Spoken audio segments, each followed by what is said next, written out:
الحمد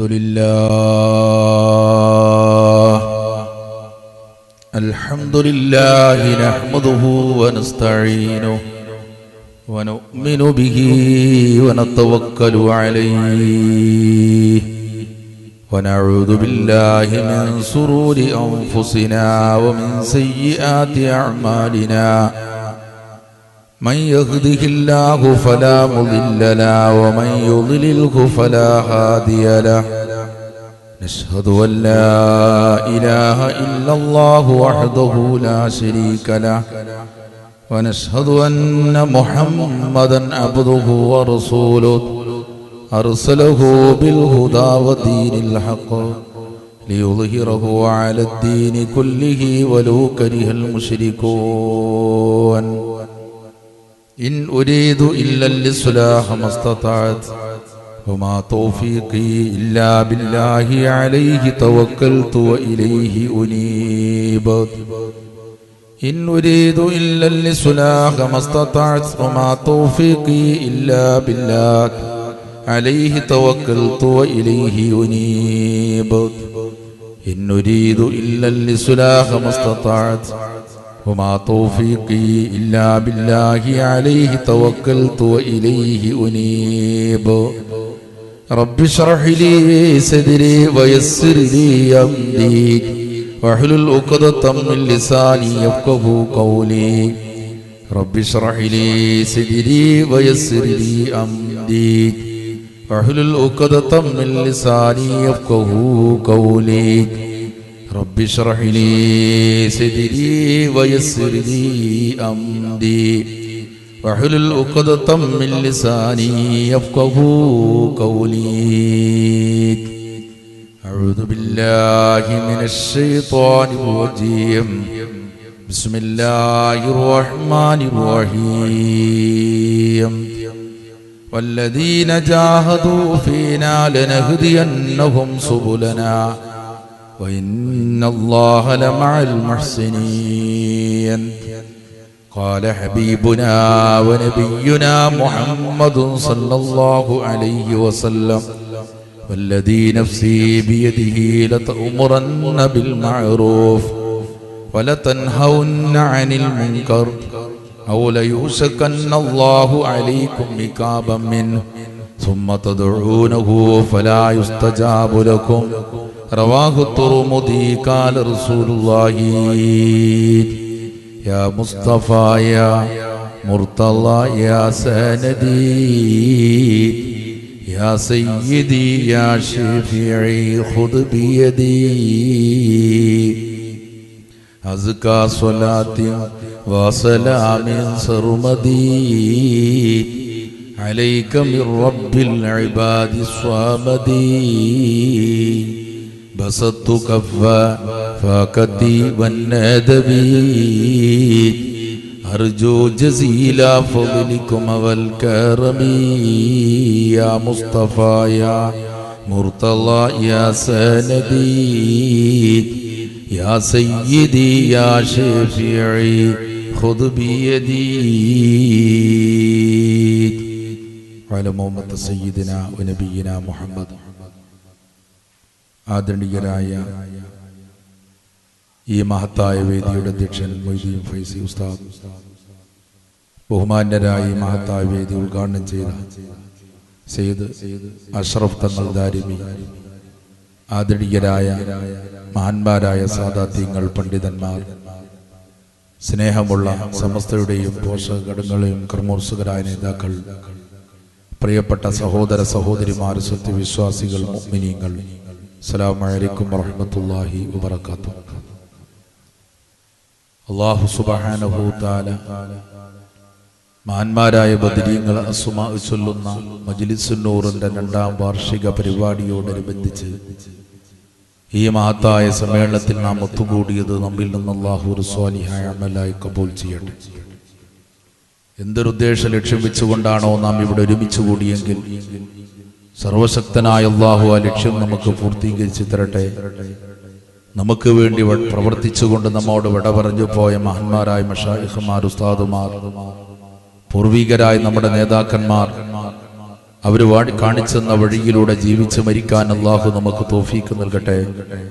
നമ്മിൽ നിന്ന് മരണപ്പെട്ടു പോരോടു കൂടെ സ്വർഗത്തിൽ ഒരുമിച്ച് കൂടാൻ അള്ളാഹു നമുക്കൊക്കെ ഭാഗ്യവും തൗഫീക്കും നൽകി അനുഗ്രഹിക്കട്ടെ. ആമീൻ. ആദരികരായ തങ്ങൾ ഉദ്ഘാടന ഭാഷണത്തിൽ ഓർമ്മപ്പെടുത്തിയതുപോലെ എല്ലാം കൊണ്ടും ആത്മീയതകൾ നിറഞ്ഞ പവിത്രമായൊരു മജ്ലിസാണ് മജ്ലിസുന്നൂറിന്റെ പവിത്രമായ സദസ്സുകൾ എന്ന് പറയുന്നത്. ആത്മീയതകൾ വറ്റിവരണ്ടുകൊണ്ടിരിക്കുന്ന സാഹചര്യത്തിൽ ആത്മീയതയ്ക്ക് വേണ്ടി മനുഷ്യൻ ദാഹിച്ചു കൊണ്ടിരിക്കുമ്പോഴാണ് പവിത്രമായ മജ്ലിസുന്നൂറിന്റെ ഉദയവുമായി ബഹുമാനപ്പെട്ട ആദരണീയരായ സയ്യിദ് ഹൈദരലി ശിഹാബ് തങ്ങൾ മജ്ലിസുന്നൂർ എന്ന പേരിൽ ബദരീങ്ങൾ അസ്മാ ചൊല്ലാൻ വേണ്ടി സമൂഹത്തിന് നൽകുന്നത്. ആദരണീയരായ തങ്ങൾ നേരിട്ടുകൊണ്ട് തന്നെ ഇജാസത്ത് നൽകുന്ന ഒരുപാട് മഹല്ലുകളിൽ ഇത് നടന്നു വരികയാണ്. 5 വർഷത്തിലേറെ പിന്നിട്ട പവിത്രമായ മജ്ലിസുന്നൂർ ഇന്ന് ലോകത്തിന്റെ വിവിധ ഭാഗങ്ങളിൽ വളരെ വിപുലമായി നടന്നു വരികയാണ്. രാജ്യത്തിന്റെ ഏത് ഭാഗത്തെടുത്തു നോക്കിയാലും ഓരോ മജ്ലിസുന്നൂറുകളിലും ദിനംപ്രതി ആളുകൾ വർദ്ധിച്ചുകൊണ്ടിരിക്കുമ്പോൾ ആളുകൾക്ക് അതിനോടുള്ള കബൂലിയത്തും മതിപ്പും അർഹിക്കുന്നതാണ് ഇതിന് കാരണമായി അറിയുന്നത്. ബഹുമാനപ്പെട്ട ഹബീബ നബി സല്ലല്ലാഹു അലൈഹി വസല്ലമ തങ്ങളുടെ മഹാന്മാരായ ബദരീങ്ങളായ സഹാബി വര്യന്മാർ പവിത്രമായ ബദറിന്റെ രടാങ്കണത്തിലേക്ക് പുറപ്പെട്ട ചൈതന്യങ്ങൾ മനസ്സിലേറ്റി നടന്നവരാണ് പ്രത്യേകിച്ച് കേരളീയ മുസൽമാൻ എന്ന് പറയുന്നത്.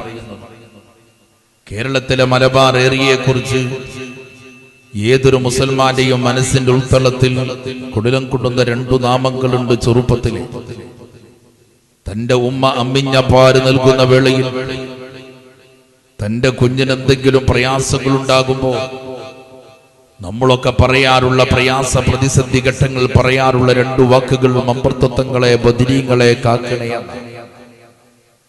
ബഹുമാനപ്പെട്ട മമ്പർത്ത ഉപ്പാപ്പയും ബഹുമാനപ്പെട്ട മഹാന്മാരായ ബദരീങ്ങളും കാക്കപ്പെടാൻ അർഹരാണെന്ന് പഠിപ്പിക്കുന്നത് തന്നെ നൊന്തുപറ്റ മാതാവ് തനിക്ക് പാല് തരുമ്പോഴാണ്. പാല് കുടിക്കുമ്പോ തന്റെ കുഞ്ഞിന്റെ പാലൊന്ന് തരിപ്പിൽ പോയാൽ ഇപ്പോഴും പറയുന്നു മമ്പർത്തങ്ങളെ ബദരീങ്ങളെ എന്റെ കുഞ്ഞിനെ കാക്കണയെന്നാണ്. ചെറുപ്പം മുതലേ നമ്മൾ കേട്ടുകൊണ്ടിരുന്നൊരു ആദർശമാണ് ഈ മഹാന്മാരോടുള്ള വ്യക്തമായ ബന്ധമെന്ന് പറയുന്നു. അതുകൊണ്ട് തന്നെ ബദരീങ്ങളെ പേരിൽ മജ്ലിസ് ഒരുക്കുമ്പോ ആളുകൾ അതിലേക്ക് ഒഴുകി വരികയാണ്. ആളുകൾ മനസ്സിലേറ്റിക്കൊണ്ടതിനെ താല്പര്യത്തോടുകൂടെ കൊണ്ടു നടക്കുകയാണ്.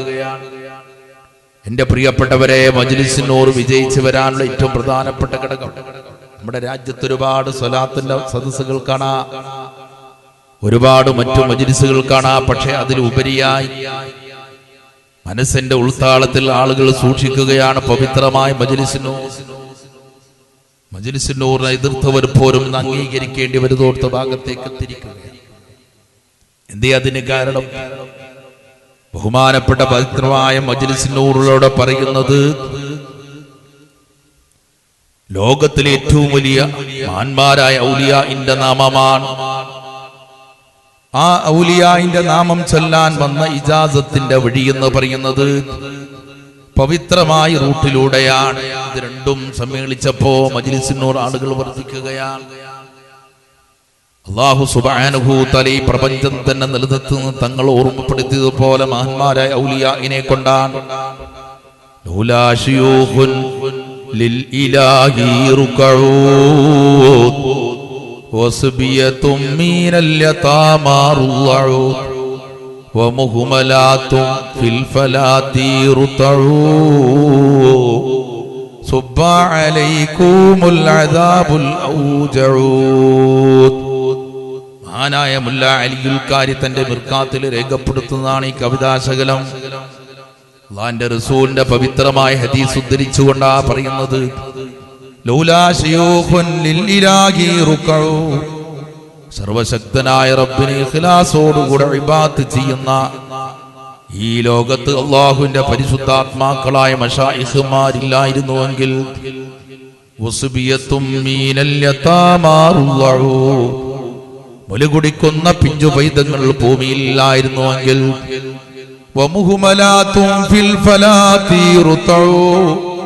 ഭൂമിയിലൂടെ മേഞ്ഞു തിന്ന് നടക്കുന്ന നിഷ്കളങ്ക മനസ്സിന്റെ ഉടമകളായ നാൽക്കാലി മൃഗങ്ങൾ ഭൂമിയിലില്ലായിരുന്നുവെങ്കിൽ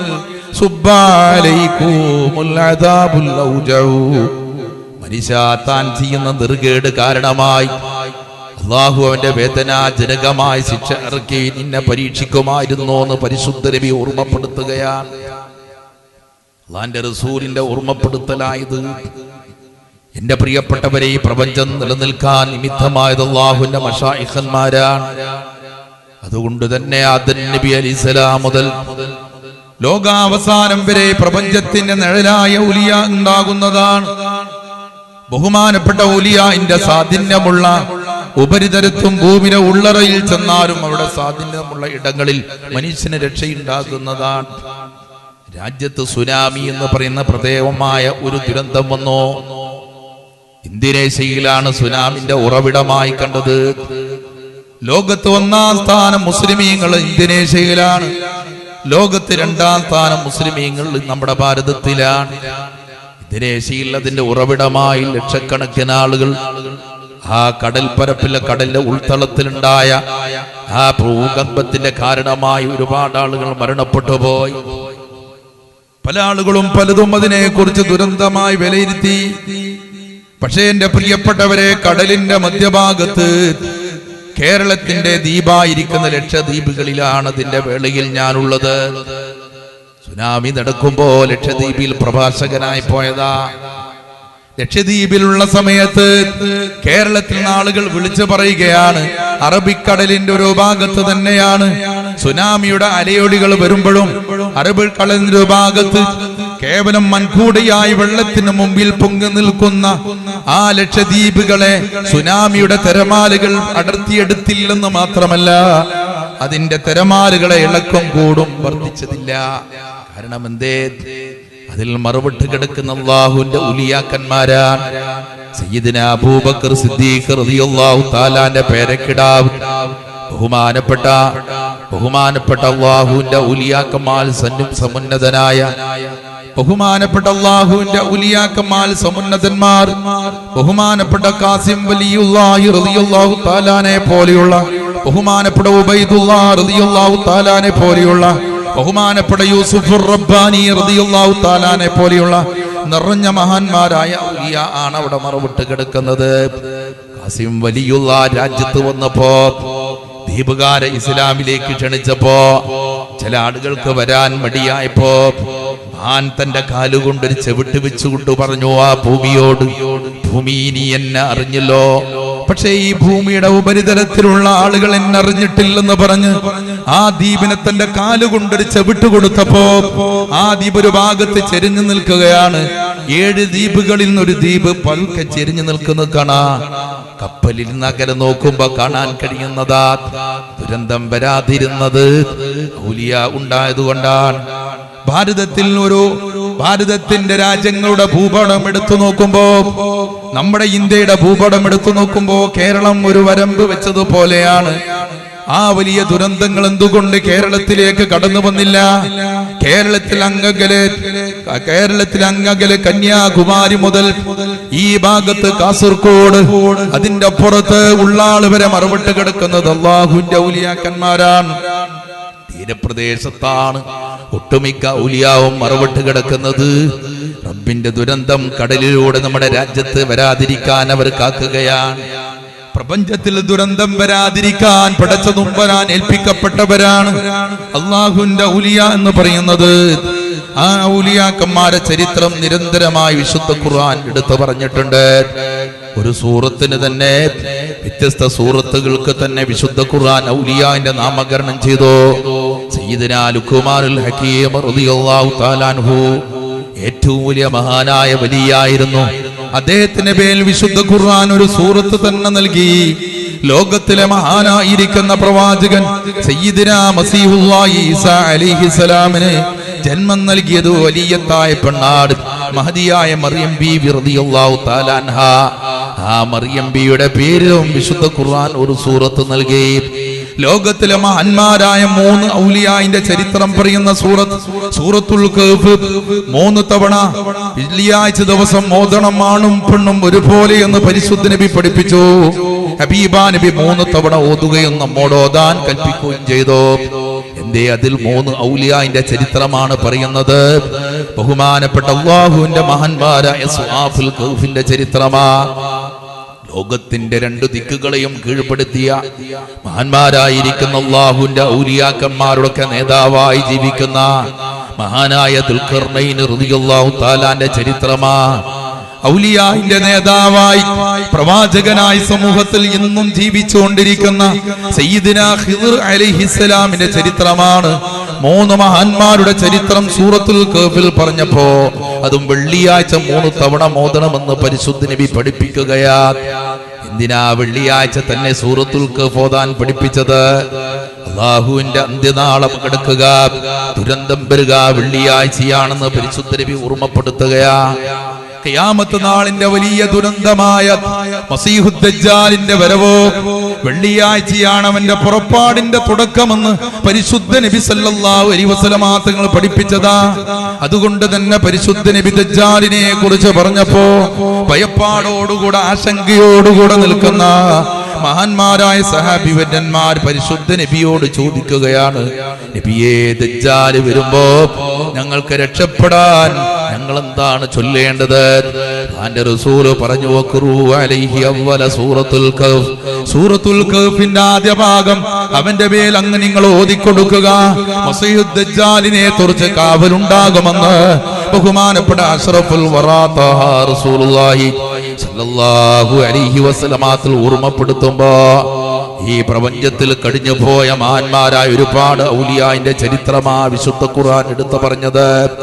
ബഹുമാനപ്പെട്ട അല്ലാഹുവിന്റെ ഔലിയാക്കന്മാർ സമുന്നതനായ ഉസൈർ റളിയല്ലാഹു തആലാന്റെ ചരിത്രവും മനുഷ്യകുലത്തിൽപ്പെട്ടതല്ലാത്ത ജിന്ന് വിഭാഗത്തിൽപ്പെട്ട സുലൈമാൻ നബി അലൈഹി ഇസ്ലാമിന്റെ കാലഘട്ടത്തില് ഏറ്റവും അത്ഭുതങ്ങൾ സൃഷ്ടിച്ച ആസഫ് ഇബ്നു ബർഖിയ എന്ന് പറയുന്ന ജിന്നായ വലിയന്റെ ചരിത്രം വരെ വിശുദ്ധ ഖുർആൻ അവിടെ കറാമത്തുകൾ കൃത്യമായി എടുത്തു പറയുമ്പോ ആ ഖുർആൻ എടുത്തു പറഞ്ഞ ഔലിയായിനേക്കാളും മേലെയാണ് എന്റെ പ്രിയപ്പെട്ടവരെ മജ്ലിസിന്നൂറിലൂടെ നമ്മൾ ചൊല്ലുന്ന മഹാന്മാരായ ബദരീങ്ങൾ എന്ന് പറയുന്നത്.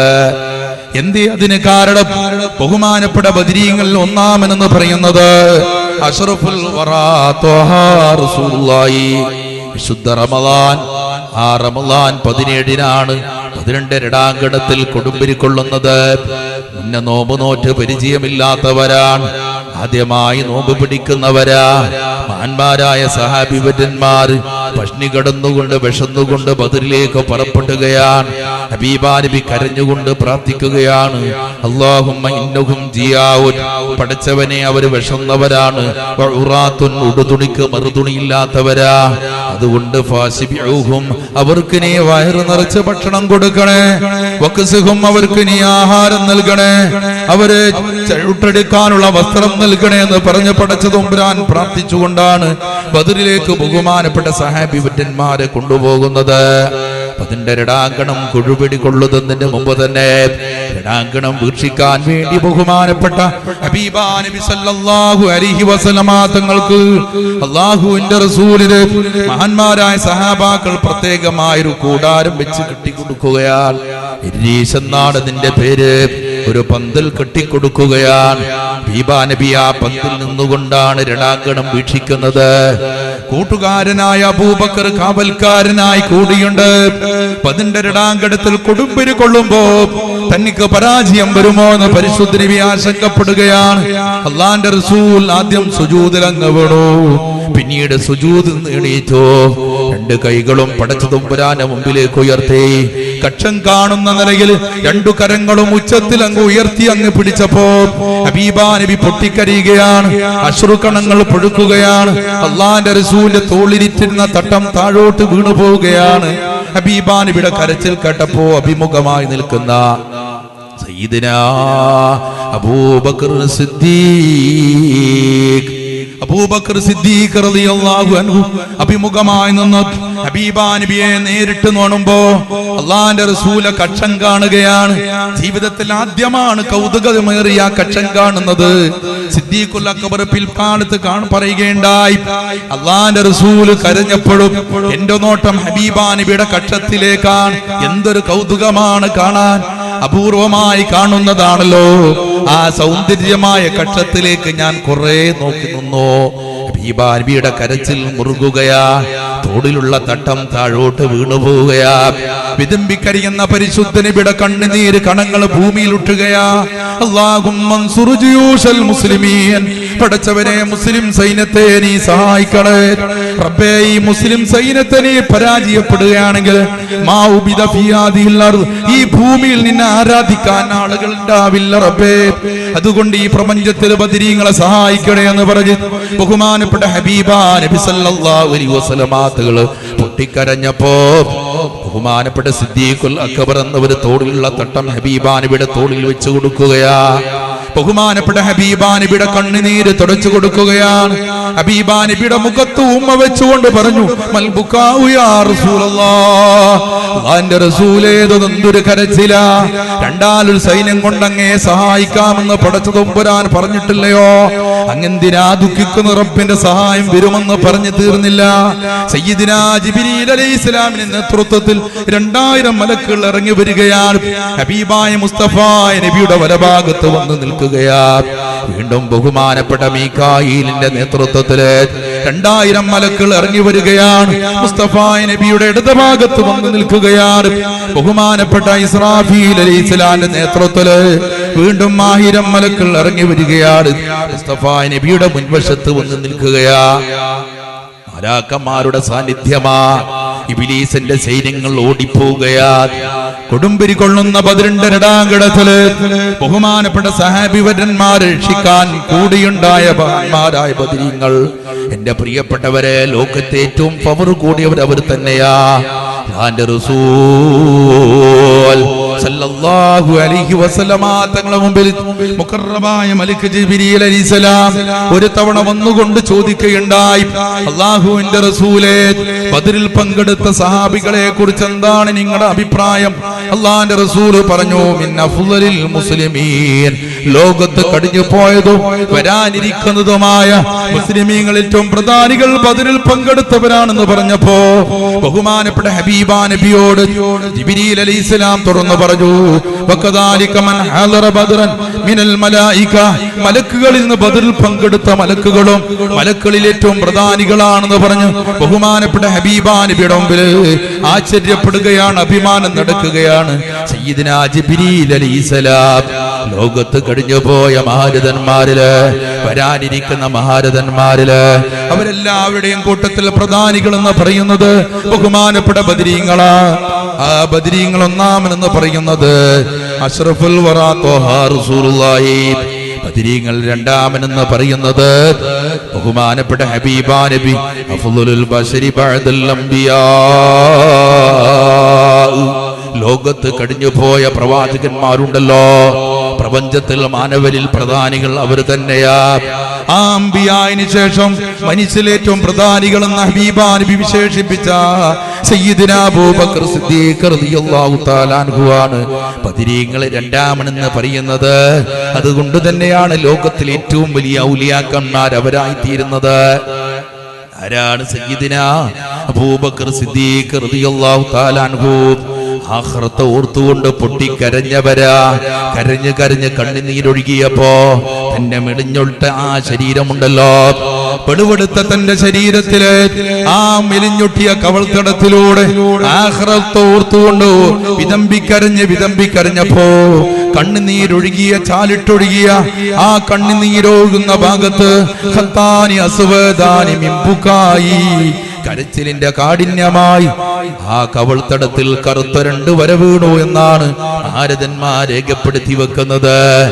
കണ്ണുനീര് ചാലിട്ടൊഴുകിയപ്പോ എന്റെ പ്രിയപ്പെട്ടവരെ കവൾത്തടത്തിലൂടെ കറുത്ത 2 വര വീഴാനു മാത്രം കരഞ്ഞിട്ടുണ്ടോ സിദ്ദീഖുൽ അക്ബർ എന്നവര്? അവർ തന്നെയാണ് ലോകത്തെ ഏറ്റവും ഖബറുള്ളവർ.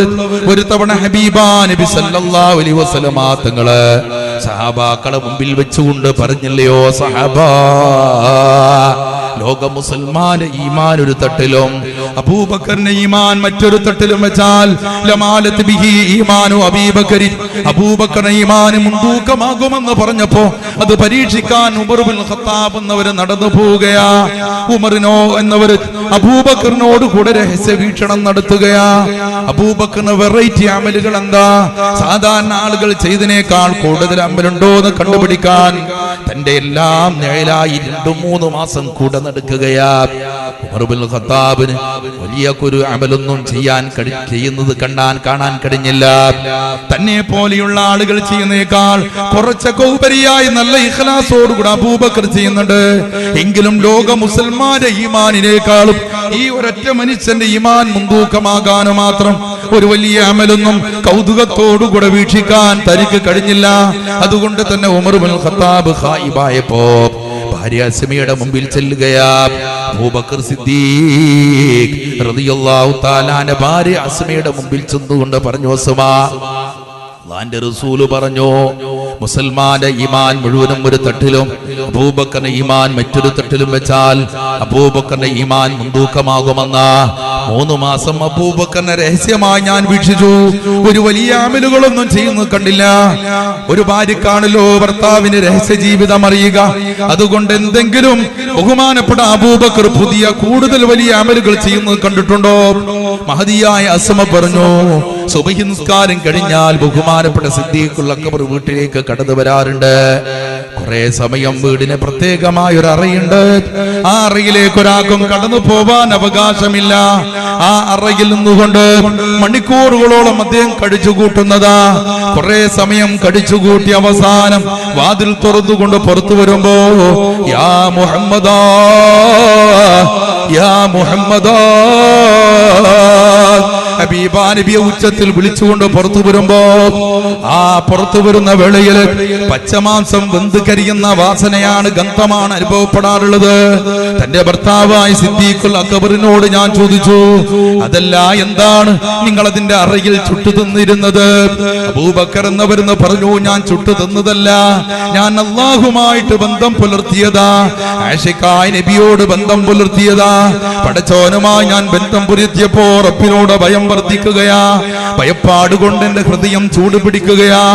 ആ ഹൃദയം ചൂട് പിടിച്ച് ഹൃദയത്തിന്റെ ഒരു ഭാഗം കരിഞ്ഞു പോയപ്പോ ആ കരിഞ്ഞ വാസനയാണ് അസ്മാ നിനക്ക് പുറത്ത് അനുഭവപ്പെടുന്നതെന്ന് സയ്യിദിനാ അബൂബക്കർ സിദ്ദീഖ് തങ്ങൾ പറയലോടുകൂടെ ബഹുമാനപ്പെട്ട ഉമർ ഇബ്നുൽ ഖത്താബ് എന്നവർ പറഞ്ഞു, ബഖിൻ ബഖിൻ യാ അസ്മാ, മദി മദി അസ്മാ, അബൂബക്കറിന്റെ ചാരത്തെത്താൻ ഞങ്ങൾക്ക് കഴിയില്ലെന്ന് പറഞ്ഞ ആ സയ്യിദിനാ അബൂബക്കർ സിദ്ദീഖ് റളിയല്ലാഹു തആല അൻഹു ഹബീബാ നബി സല്ലല്ലാഹു അലൈഹി വസല്ലം തങ്ങളെ ജന്മനാട്ടിൽ നിന്നും പവിത്രമായ മദീന, ആ മദീന പള്ളിയിലേക്ക് പാതിരാ നിസ്കാരത്തിന് വേണ്ടി കടന്നു വരികയാ. അന്ന് ഉമ്മു സലമാബിയുടെ വീട്ടിലാണ് പരിശുദ്ധ നബി അന്തി ഉറങ്ങിയത്. ഉമ്മു സലമയുടെ വീട്ടിലേക്ക് ചില അതിഥികൾ വന്നപ്പോ പാതിരാ നിസ്കാരം വീട്ടിൽ നിസ്കരിക്കാൻ സൗകര്യമില്ലാതെ വന്നപ്പോ ഹബീബാ നബി മദീന പള്ളിയിലേക്ക് കടന്നു വരികയാ. പാതിരാ സമയത്ത് മദീന പള്ളിയുടെ മുമ്പിലെത്തിയപ്പോ പള്ളിയുടെ അകത്തളത്തിനൊരാൾ വിതമ്പിക്കരയുകയാ. അല്ലാഹുവിന്റെ റസൂൽ ചിന്തിച്ചു പോയി, ആളുകൾ മുഴുവനും സുഖനിദ്രയില്ല. പക്ഷേ ഒരു മനുഷ്യൻ മാത്രം ഉറങ്ങാതെ പാതിരാവിൽ പള്ളിയുടെ ഉൾത്തളത്തിരുന്നുകൊണ്ട് എന്തിനാ എങ്ങിക്കരിയുന്നത്? അല്ലാഹുവിന്റെ റസൂൽ ചിന്തിച്ചു, ഈ മനുഷ്യൻ എന്ത് പ്രയാസമാണുള്ളത്? ജനങ്ങൾ ഉറങ്ങുകയാണ്, ഇയാൾക്ക് ഉറക്ക് വന്നിട്ടില്ല. അല്ലാഹുവിന്റെ റസൂൽ പള്ളിയുടെ ഉൾത്തളത്തിലേക്ക് കടന്നു ചെന്നപ്പോ ആശ്ചര്യമെന്ന് പറയട്ടെ, അതിലുപരി അത്ഭുതമെന്ന് പറയട്ടെ, ബഹുമാനപ്പെട്ട ഹബീബാ നബിയുടെ പ്രിയപ്പെട്ട കൂട്ടുകാരൻ സയ്യിദിനാ അബൂബക്കർ സിദ്ദീഖ് പതിരാ സമയത്ത് സുജൂദിൽ കിടന്നുകൊണ്ട് പൊട്ടിക്കരയുകയാ. കൈഫാലി യാ ഇലാഹി ലൈസ ലീ ഖൈറുൽ അമൽ സുഅഫ്ആലി കസീറുൻ സാദു ത്വാഅതി ഖലീൽ. സുജൂദിൽ കിടന്നുകൊണ്ട് അബൂബക്കർ എന്നവരെ പറയുന്നത് എന്താണ്? കൈഫ ഹാലി യാ ഇലാഹി, സർവേശ്വരനായ റബ്ബേ എന്റെ അവസ്ഥ എന്താണ്? ലൈസ ലീ ഖൈറുൽ അമൽ, ഒരു നല്ല അമൽ ചെയ്യാൻ എനിക്ക് കഴിഞ്ഞിട്ടില്ലല്ലോ. സുഅഫ്ആലി കസീറുൻ, എന്നെ നിഷിദ്ധമായ പ്രവർത്തനങ്ങൾ ധാരാളമാണല്ലോ. ഖൈറു ത്വാഅതി ഖലീൽ, എന്റെ സൽക്രമങ്ങളാകുന്ന വിഭവങ്ങൾ വളരെ വിരളമാണെന്ന് പറഞ്ഞുകൊണ്ട് സുജൂദിൽ കിടന്നുകൊണ്ട് വിതമ്പിക്കരയുകയാ സിദ്ദീഖുൽ അക്ബർ എന്നവര്. ഹബീബാ നബി ചാരത്ത് ചെന്നുകൊണ്ട് ഉച്ചത്തങ്ങൾ വിളിച്ചു. ഹബീബാനിയുടെ ശബ്ദം കേട്ടപ്പോ അബൂബക്കർ തല ഉയർത്തി നോക്കുമ്പോ തന്റെ ആഷിക്കായ നബിയാണല്ലോ തന്റെ കരച്ചിൽ കേട്ടുകൊണ്ട് അരികെ വന്നിരിക്കുന്നത്. അബൂബക്കർ എണീറ്റ് നിന്നോ. അല്ലാഹുവിന്റെ റസൂൽ അബൂബക്കർ ആഞ്ഞു പിടിച്ചുകൊണ്ട് ഹബീബാ നബി മുഖത്ത് ഉമ്മ വെച്ചുകൊണ്ട് പറഞ്ഞു, മോനെ അബൂബക്കർ അങ്ങ് കരയേണ്ടതില്ല. അന്ത ഫിൽ ജന്ന, അന്ത ഫിൽ ജന്നതി മഈ, താങ്കൾ എന്നോടുകൂടെ നാളെ സ്വർഗത്തിൽ ഉണ്ടാകിയിരിക്കുന്ന, അങ്ങൊരിക്കലും ദുഃഖിച്ചുകൊണ്ട് എന്റെ വിഷമം പറഞ്ഞുകൊണ്ട് കരയേണ്ടതില്ലെന്ന് പറഞ്ഞു അല്ലാഹുവിന്റെ റസൂൽ സാന്ത്വനപ്പെടുത്തിയ അരുമ കൂട്ടുകാരനെ ബഹുമാനപ്പെട്ട സയ്യിദിന അബൂബക്കർ സിദ്ദീഖ് റളിയല്ലാഹു തആല അൻഹു വല്ലാത്ത സമാധാനമായി ഹബീബാ നബി സ്വർഗത്തിന്റെ തെട്ടിക്ക് നൽകിയെന്ന് മാത്രമല്ല, എന്നോടുകൂടെ താങ്കൾ സ്വർഗത്തിലുണ്ടാകും അബൂബക്കറെ എന്ന് ഹബീബാ നബി കൃത്യമായി പ്രഖ്യാപിക്കുകയാ. പാതിരാവിൽ ഉറങ്ങാതെ റബ്ബിനെ ഇബാദത്ത് ചെയ്ത, അല്ലാഹുവിന്റെ മുമ്പിൽ വിതമ്മിക്കരഞ്ഞുകൊണ്ട് കണ്ണുനീരൊഴുകുന്ന ഭാഗത്ത് കറുത്ത രണ്ട് വരവീണ ആ സിദ്ദീഖുൽ അക്ബറാണ്. ബദരീങ്ങളുടെ പ്രിയപ്പെട്ടവരെ നമ്മളെ മാതൃകയായി വരുന്നത്. ഏതെങ്കിലും പാതിരാ സമയത്ത് നമ്മളൊന്ന് എടീറ്റുകൊണ്ട് നമ്മളെ പാപങ്ങൾ എണ്ണിപ്പറഞ്ഞുകൊണ്ട് റബ്ബിന് മുമ്പിൽ സമർപ്പിച്ചിട്ടുണ്ടോ? പലപ്പോഴും പല കാര്യത്തിന് വേണ്ടി നമ്മൾ കരയാറുണ്ട്. ശരീരത്തിന് രോഗമുണ്ടാകുമ്പോ വേദനയുമ്പോ കരയാറുണ്ട്. കുടുംബത്തിൽ കൂടെ പിറവിയുടെ വേർപാടുണ്ടായുമ്പോ ദുഃഖം കൊണ്ട് പലപ്പോഴും നമ്മൾ കരയാറുണ്ട്. നമ്മുടെ കൂടെ പിറവിക്ക് വല്ല രോഗങ്ങളും വിഷമങ്ങളും പ്രതിസന്ധികൾ ഉണ്ടാകുമ്പോൾ കരയാറുണ്ട്. സാമ്പത്തിക തിടുക്കങ്ങളും ആവുമ്പോ മാനസിക പ്രതിസന്ധികൾ ഉണ്ടാകുമ്പോൾ പലപ്പോഴും നമ്മൾ കരയാറുണ്ട്. പക്ഷേ ഇതുവരെ താൻ ചെയ്ത പാപങ്ങളും മുഴുവനും റബ്ബിന്റെ മുമ്പിൽ സമർപ്പിച്ചുകൊണ്ട് സിദ്ദീഖുൽ അക്ബർ പറഞ്ഞതുപോലെ, റബ്ബേ എന്റെ അവസ്ഥ എന്താണ്? നാളെ എനിക്ക് രക്ഷയുണ്ടാകുമോ എന്ന് ഓർത്തുകൊണ്ട് നമ്മൾ ആരെങ്കിലും കരഞ്ഞിട്ടുണ്ടോ? ഹബീബാ നബിയല്ലേ പറഞ്ഞത്, ഐനാനിലാ തുമുസുഹുമന്നാർ,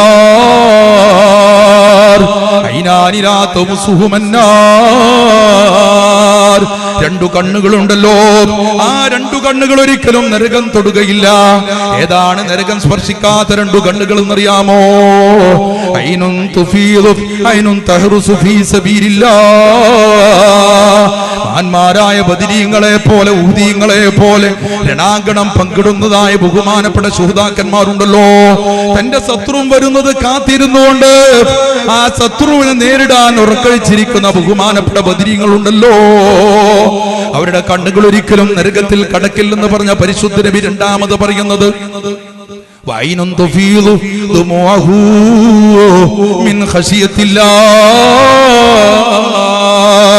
പടച്ചവനെ മരിച്ചു പോവണല്ലോ എന്ന് ഓർത്തുകൊണ്ട് റബ്ബേ ഭീകരമായിരിക്കുന്ന ഖബറിൽ ചെല്ലുമ്പോ മുങ്കർ നക്കീറിന്റെ വരവുണ്ടാകുമല്ലോ എന്ന് ഓർത്തുകൊണ്ട് സബാനിയാക്കളായ മലക്കുടെ പ്രത്യേകമായ മർദ്ദനം ഉണ്ടാകുമല്ലോ എന്ന് ഓർത്തുകൊണ്ട് ഒറ്റയ്ക്ക് കിടക്കേണ്ട ഖബറിനെ കുറിച്ച് ഓർത്തുകൊണ്ട് ജനകോടികൾ ഒരുമിയിലകലെ ഉദിച്ചു നിൽക്കുന്ന ജനകോടികൾ ഒരുമിച്ച് കൂടുന്ന ആ മഹ്ശറിൽ ഒറ്റയ്ക്ക് ഒരുമിച്ച് കൂടേണ്ടി വരുമല്ലോ എന്ന വിഷമത്തോടുകൂടെ ആഖിറത്തിൽ രക്ഷപ്പെടുമോ എന്ന ഭയപ്പാടോടുകൂടെ റബ്ബിന്റെ മുമ്പിൽ വിതമ്പിക്കരയുന്ന നല്ല മനുഷ്യരുണ്ടല്ലോ. വൈനും തുഫീദു ദുമുഅഹു മിൻ ഖശിയത്തില്ലാഹ്. പടച്ചോനെ പേടിയോടുകൂടെ വിതുമ്പിക്കരിയുന്ന മനുഷ്യരുണ്ടല്ലോ. ആ മനുഷ്യന്റെ രണ്ട് കണ്ണുകളും നരകത്തിൽ കടക്കില്ലെന്ന് ബഹുമാനപ്പെട്ട അഷ്റഫുൽ വറാ തഹാ റസൂലുള്ളാഹി പരിശുദ്ധ നബി കൃത്യമായി മുഅ്മിനിനോട്, ഈ മാനവനോട് കൃത്യമായി ഓർമ്മപ്പെടുത്തുമ്പോ എന്റെ പ്രിയപ്പെട്ടവരെ നമുക്ക് മാതൃകയാത് കാണിച്ചു തന്നത് ബഹുമാനപ്പെട്ട സയ്യിദുനാ അബൂബക്കർ സിദ്ദീഖ് റളിയല്ലാഹു തആല അൻഹു ആണ്. താൻ ഈ ലോകത്തോട് വിട പറയാൻ സമയമായപ്പോ രോഗിയായി കിടക്കുന്ന സമയത്ത് ബഹുമാനപ്പെട്ട സിദ്ദീഖുൽ അക്ബർ ഭാര്യ അസ്മയെ വിളിക്കുകയാ. അസ്മയോട് പറയുന്നു, അസ്മാ, ഞാൻ മരിച്ചാൽ എന്റെ മയ്യത്ത് കുളിപ്പിക്കേണ്ടവൾ നീയാണ് അസ്മാ. അസ്മത് അംഗീകരിക്കുകയാ. കൂട്ടുകാരെ അരികെ വിളിക്കുകയാ. സഹാബിവരന്മാരെ വിളിച്ചുകൊണ്ട് പറഞ്ഞു, എന്റെ ഭാര്യ അസ്മ മയ്യത്ത് കുളിപ്പിച്ചാൽ പിന്നീട് നിങ്ങളാണ് എന്നെ കഫൻ ചെയ്യേണ്ടത്. നിങ്ങൾ എന്നെ അവൾ മയ്യത്ത് കുളിപ്പിച്ചാൽ നിങ്ങൾ എന്നെ കഫൻ ചെയ്ത് നിങ്ങൾ എന്റെ ഹബീബാ നബിയുടെ റൗളയുടെ മുമ്പിൽ കൊണ്ടുവച്ച് മദീന പള്ളിയിൽ നിന്ന് എന്റെ പേരിൽ മയ്യത്ത് നിസ്കാരം കഴിഞ്ഞതിന് ശേഷം മാത്രമേ എനിക്ക് ഖബർ കുഴിക്കാവൂ. അതിന്റെ മുമ്പ് ഒരിക്കലും എനിക്ക് ഖബർ കുഴിച്ചു പോവരുത്. മയ്യത്ത് നിസ്കാരം കഴിഞ്ഞതിന് ശേഷം അള്ളാന്റെ റസൂലിനെ റൗളയുടെ മുമ്പിൽ എന്റെ പരിശുദ്ധമായ ജനാസ കൊണ്ടുവച്ചുകൊണ്ട് ഹബീബാ നബിയോടങ്ങ് വിളിച്ചു ചോദിക്കണേ, അള്ളാന്റെ റസൂലേ, നിങ്ങളെ കൂട്ടുകാരന്റെ ജനാസയായിട്ടാ കൊണ്ടുവന്നിട്ടുള്ളത്. ചാരത്ത് കിടക്കാനാണ് ആഗ്രഹമുള്ളത്. അനുവാദമുണ്ടെങ്കിൽ കൂടെ കിടക്കാനും, അനുവാദമുണ്ടെങ്കിൽ ജന്നത്തുൽ ബഖീൽ ഉർക്കതെന്ന് പറയുന്ന പൊതു ശ്മശാനത്തിൽ മറവ് ചെയ്യാനും ബഹുമാനപ്പെട്ട സിദ്ദീഖ് പറഞ്ഞിട്ടെന്ന് വിളിച്ചു പറയണേ. അള്ളാന്റെ റസൂൽ അനുവാദം നൽകുമ്പോൾ മാത്രമേ ഹബീബാ നബിയുടെ ചാരത്തന്നെ മറവ് ചെയ്യാവൂ എന്ന് അതോടുകൂടെ സിദ്ദീഖുൽ അക്ബർ കൂട്ടുകാരോട് വസിയത്ത് ചെയ്യുകയാ. ബഹുമാനപ്പെട്ട സിദ്ദീഖ് എന്നവർ ലോകത്തോട് വിട പറയുകയാ. അസ്മാ ബീവി മയ്യത്ത് കുളിപ്പിക്കുകയാ. കൂട്ടുകാര് ആ ജനാസക്ക് കഫൻ ചെയ്തുകൊണ്ട് മയ്യത്ത് നിസ്കരിച്ചുകൊണ്ട് അല്ലാഹുവിന്റെ റസൂലിന്റെ റൗളയുടെ മുമ്പിൽ കൊണ്ടുവെക്കുകയാ. പരിശുദ്ധ നബിയുടെ റൗളയുടെ മുമ്പിൽ കൊണ്ടുവെച്ചുകൊണ്ട് സയ്യിദനാ അബൂദർ ഗിഫാരി റളിയല്ലാഹു തആല അൻഹു അല്ലാഹുവിന്റെ റസൂലിനോട് വിളിച്ചു പറയുകയാ, പരിശുദ്ധ നബിയേ, ഇന്നാ ഖദ് അതൈനാ ബി ജനാസതി ഹിബ്ബികു, അങ്ങയുടെ കൂട്ടുകാരന്റെ ജനാസയായിട്ടാ ഞങ്ങൾ വന്നിട്ടുള്ളത്. അങ്ങയുടെ അരികെ മറവ് ചെയ്യാനാ അദ്ദേഹം ആഗ്രഹമുള്ളത്. പക്ഷേ നിങ്ങൾക്ക് അനുവാദമുണ്ടെങ്കിൽ മാത്രമേ അറവ് ചെയ്യാവൂന്ന് അദ്ദേഹം ഓർമ്മപ്പെടുത്തിയിട്ടുണ്ട്. നബിയെ, അങ്ങേക്ക് അനുവാദമുണ്ടോ എന്ന് അല്ലാഹുവിന്റെ റസൂലിന്റെ റൗളയിലേക്ക് ചൂണ്ടി അങ്ങ് ചോദിക്കപ്പെട്ടപ്പോ ബഹുമാനപ്പെട്ട ഹബീബാ നബി സല്ലല്ലാഹു അലൈഹി വസല്ലം തങ്ങൾ റൗളയുടെ ഉള്ളിൽ നിന്ന് വിളിച്ചു പറഞ്ഞില്ലയോ, ലമ്മുൽ ഹബീബ ഇലൽ ഹബീബ്, ലമ്മുൽ ഹബീബ ഇലൽ ഹബീബ്. എന്റെ പ്രിയപ്പെട്ട കൂട്ടുകാരനുണ്ടല്ലോ, എന്റെ കൂടെ നടന്ന, എന്റെ നെഹലായി, എന്റെ സംരക്ഷകനായി നടന്ന, എന്റെ പ്രിയപ്പെട്ട കളിക്കൂട്ടുകാരനായി നടന്ന, ജീവിതത്തിന്റെ ഉറ്റമിത്രമായി നടന്ന എന്റെ പ്രിയപ്പെട്ട കൂട്ടുകാരൻ അബൂബക്കർ. ആ അബൂബക്കറിന്റെ കൂട്ടുകാരനായി എന്നോട് നിങ്ങൾ അടുപ്പിക്കടയെന്ന് റൗളയുടെ അകത്തലത്തുന്ന പരിശുദ്ധ നബിയുടെ ഉച്ചത്തിൽ അങ്ങ് വിളിച്ചു പറഞ്ഞപ്പോ ഹബീബാ നബിയുടെ ചാരത്ത് സിദ്ദീഖുൽ അക്ബർ എന്നവർക്ക് ഖബറൊഴിക്കപ്പെടുകയാ. ബഹുമാനപ്പെട്ട ഹബീബാ നബിയുടെ കാലിന്റെ ചുട്ടിൽ നിന്നും സിദ്ദീഖുൽ അക്ബർ അന്ത്യവിശ്രമം കൊള്ളുകയാ. ആ സിദ്ദീഖുൽ അക്ബർ എന്നവരാണ് ബദരീങ്ങൾ രണ്ടാമനെന്ന് പറയുന്നത്. ബദരീങ്ങൾ മൂന്നാമരാരാ? ബഹുമാനപ്പെട്ട സയ്യിദിനാ ഉമർ ഇബ്നുൽ ഖത്താബ്. അല്ലാഹുവിന്റെ റസൂൽ അങ്ങ് പ്രാർത്ഥിച്ചു പോയി, അല്ലാഹുമ്മ അൻസുർ ഹാദദ്ദീന ബിഅഹദിൽ ഉമറൈൻ, അല്ലാഹുവേ, രണ്ടാലൊരു ഉമറിനെ കൊണ്ട്, അല്ലാഹുമ്മ അയ്യിദ് ഹാദദ്ദീന, ഈ ദീനിനെ റബ്ബേ നീ ശക്തിപ്പെടുത്തണേ, ബിഅഹദിൽ ഉമറൈൻ, രണ്ടാലൊരു ഉമറിനെ കൊണ്ട്, ഈ ദീനിനെ രണ്ടാലൊരു ഉമറിനെ കൊണ്ട് നീ സഹായിക്കണേ. അന്ന് അറേബ്യൻ രാജ്യത്ത് സ്വാധീനമുള്ള രണ്ടു ചെറുപ്പക്കാരാ, ഖത്താബിന്റെ പുത്രനായ ഉമർ എന്നിവർ പറയുന്നത്, ഹിഷാമിന്റെ പുത്രനായ അംറ പേരിൽ എന്നറിയപ്പെടുന്ന അബൂജഹല്. രാജ്യത്തെ ഏറ്റവും സ്വാധീനമുള്ള രണ്ട് വ്യക്തികളാ. ബഹുമാനപ്പെട്ട ഉമർ ഇബ്നുൽ ഖത്താബ് എന്നവർക്ക് 27 വയസ്സാ. ബഹുമാനപ്പെട്ട ഹബീബാ നബിയുടെ കഠിന ശത്രുവായ അബൂജഹലിനോ 29 വയസ്സാ. ചുണക്കുട്ടികളായ ചെറുപ്പക്കാരായ അവര് സ്വാധീനമുള്ളവരാ, നന്നായി കള്ളു കുടിക്കുന്നവരാ, നന്നായി ചെറുപ്പക്കാർ കൂടിയുള്ളവരാ. അറേബ്യൻ രാജ്യത്ത് ഈ രണ്ട് വ്യക്തികളുടെ മുമ്പിലാണ് എല്ലാം അവരുടെ കീഴിലാണ് നടന്നു പോകുന്ന ബോധ്യപ്പെട്ടപ്പോ ഇസ്ലാം വളരണമെങ്കിൽ രണ്ടാലൊരാൾ ഇസ്ലാമിലേക്ക് വരണമെന്ന് ആഗ്രഹിച്ച അല്ലാഹുവിന്റെ റസൂൽ ഒരു പാതിരാവിൽ പരിശുദ്ധിയങ്ങ് ദുആ ചെയ്യുകയാ. അല്ലാഹു ആ ദുആ കേൾക്കുകയാ. ദാറുൻ നദ്വത്തിൽ വെച്ചുകൊണ്ട് ഹബീബ നബിക്കതിൽ മീറ്റിംഗ് കൂടുകയാ. ഏതാ ദാറുൻ നദ്വത്ത് എന്ന് പറയുന്നത്? മക്ക ഖുറൈശികൾ പരിശുദ്ധ നബിക്കതിരിലെ ഗൂഢാലോചനകൾ നടത്തുന്ന വീടാ. അബൂ സുഫിയാന്റെ വീടാ. എന്തിന്റെ വീടാ? ബഹുമാനപ്പെട്ട ഹബീബ നബി സല്ലല്ലാഹു അലൈഹി വസല്ലം തങ്ങളുടെ പ്രിയഭക്തിയായ മഹദിയായ ഉമ്മു ഹബീബ, അല്ലാഹുവിന്റെ റസൂലിന്റെ റംലത്ത് എന്ന പേരിൽ അറിയപ്പെടുന്ന നബി ഉമ്മു ഹബീബ എന്ന പേരിട്ട ആ പെണ്ണ് ഇസ്ലാമിലേക്ക് കടന്നു വന്ന ഉമ്മഹാത്തുൽ മുഅ്മിനീൻ കടന്നു വന്ന വീടാ.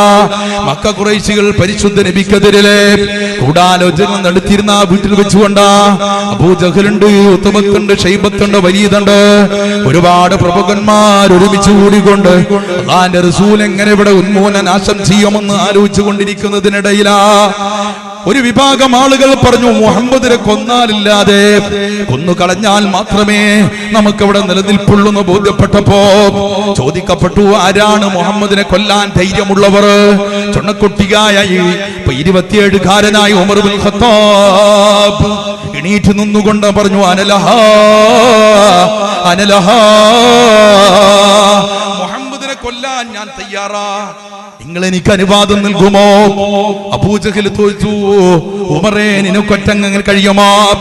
ബഹുമാനപ്പെട്ട ഉമർ ഇബ്നുൽ ഖത്താബ് പറഞ്ഞു, ഖത്താബിന്റെ പുത്രനായി ഉമർ പറഞ്ഞിട്ടുണ്ടെങ്കിൽ ഞാൻ ഒറ്റയ്ക്ക് തന്നെ മുഹമ്മദിനെ തല കൊഴുതെടുത്തു കൊണ്ടുവരുമെന്ന് ധീരനായ ഉമർ അങ്ങ് പറഞ്ഞപ്പോ എല്ലാവർക്കും സന്തോഷമായി.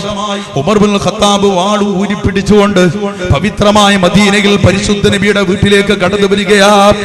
അന്ന് പരിശുദ്ധ നബിയുള്ളത് ദാറുൽ അർഖമിലാ. സയ്യിദു ശുഹദാ, ശുഹദാക്കന്മാരുടെ നേതാവായ ബഹുമാനപ്പെട്ട ഹംസത്തുൽ ഖറാർ റളിയല്ലാഹു തആല അൻഹുവിന്റെ വീടാ ദാറുൽ അർഖം എന്ന് പറയുന്നത്. സഫാ കുന്നിന്റെ താഴെയാണ്. ആ സഫാ കുന്നിന്റെ താഴെ ഹംസത്തുൽ ഖറാറിന്റെ വീട് ദാറുൽ അർഖമിലാണ് പരിശുദ്ധ നബി സല്ലല്ലാഹു അലൈഹി വസല്ലം തങ്ങളുള്ളത്.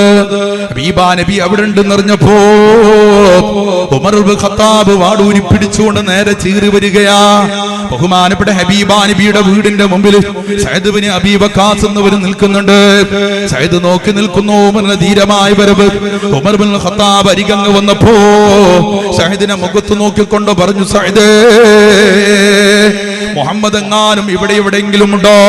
മുഹമ്മദ് ഈ വീടിന്റെ അകത്തളത്തിലുണ്ടോ?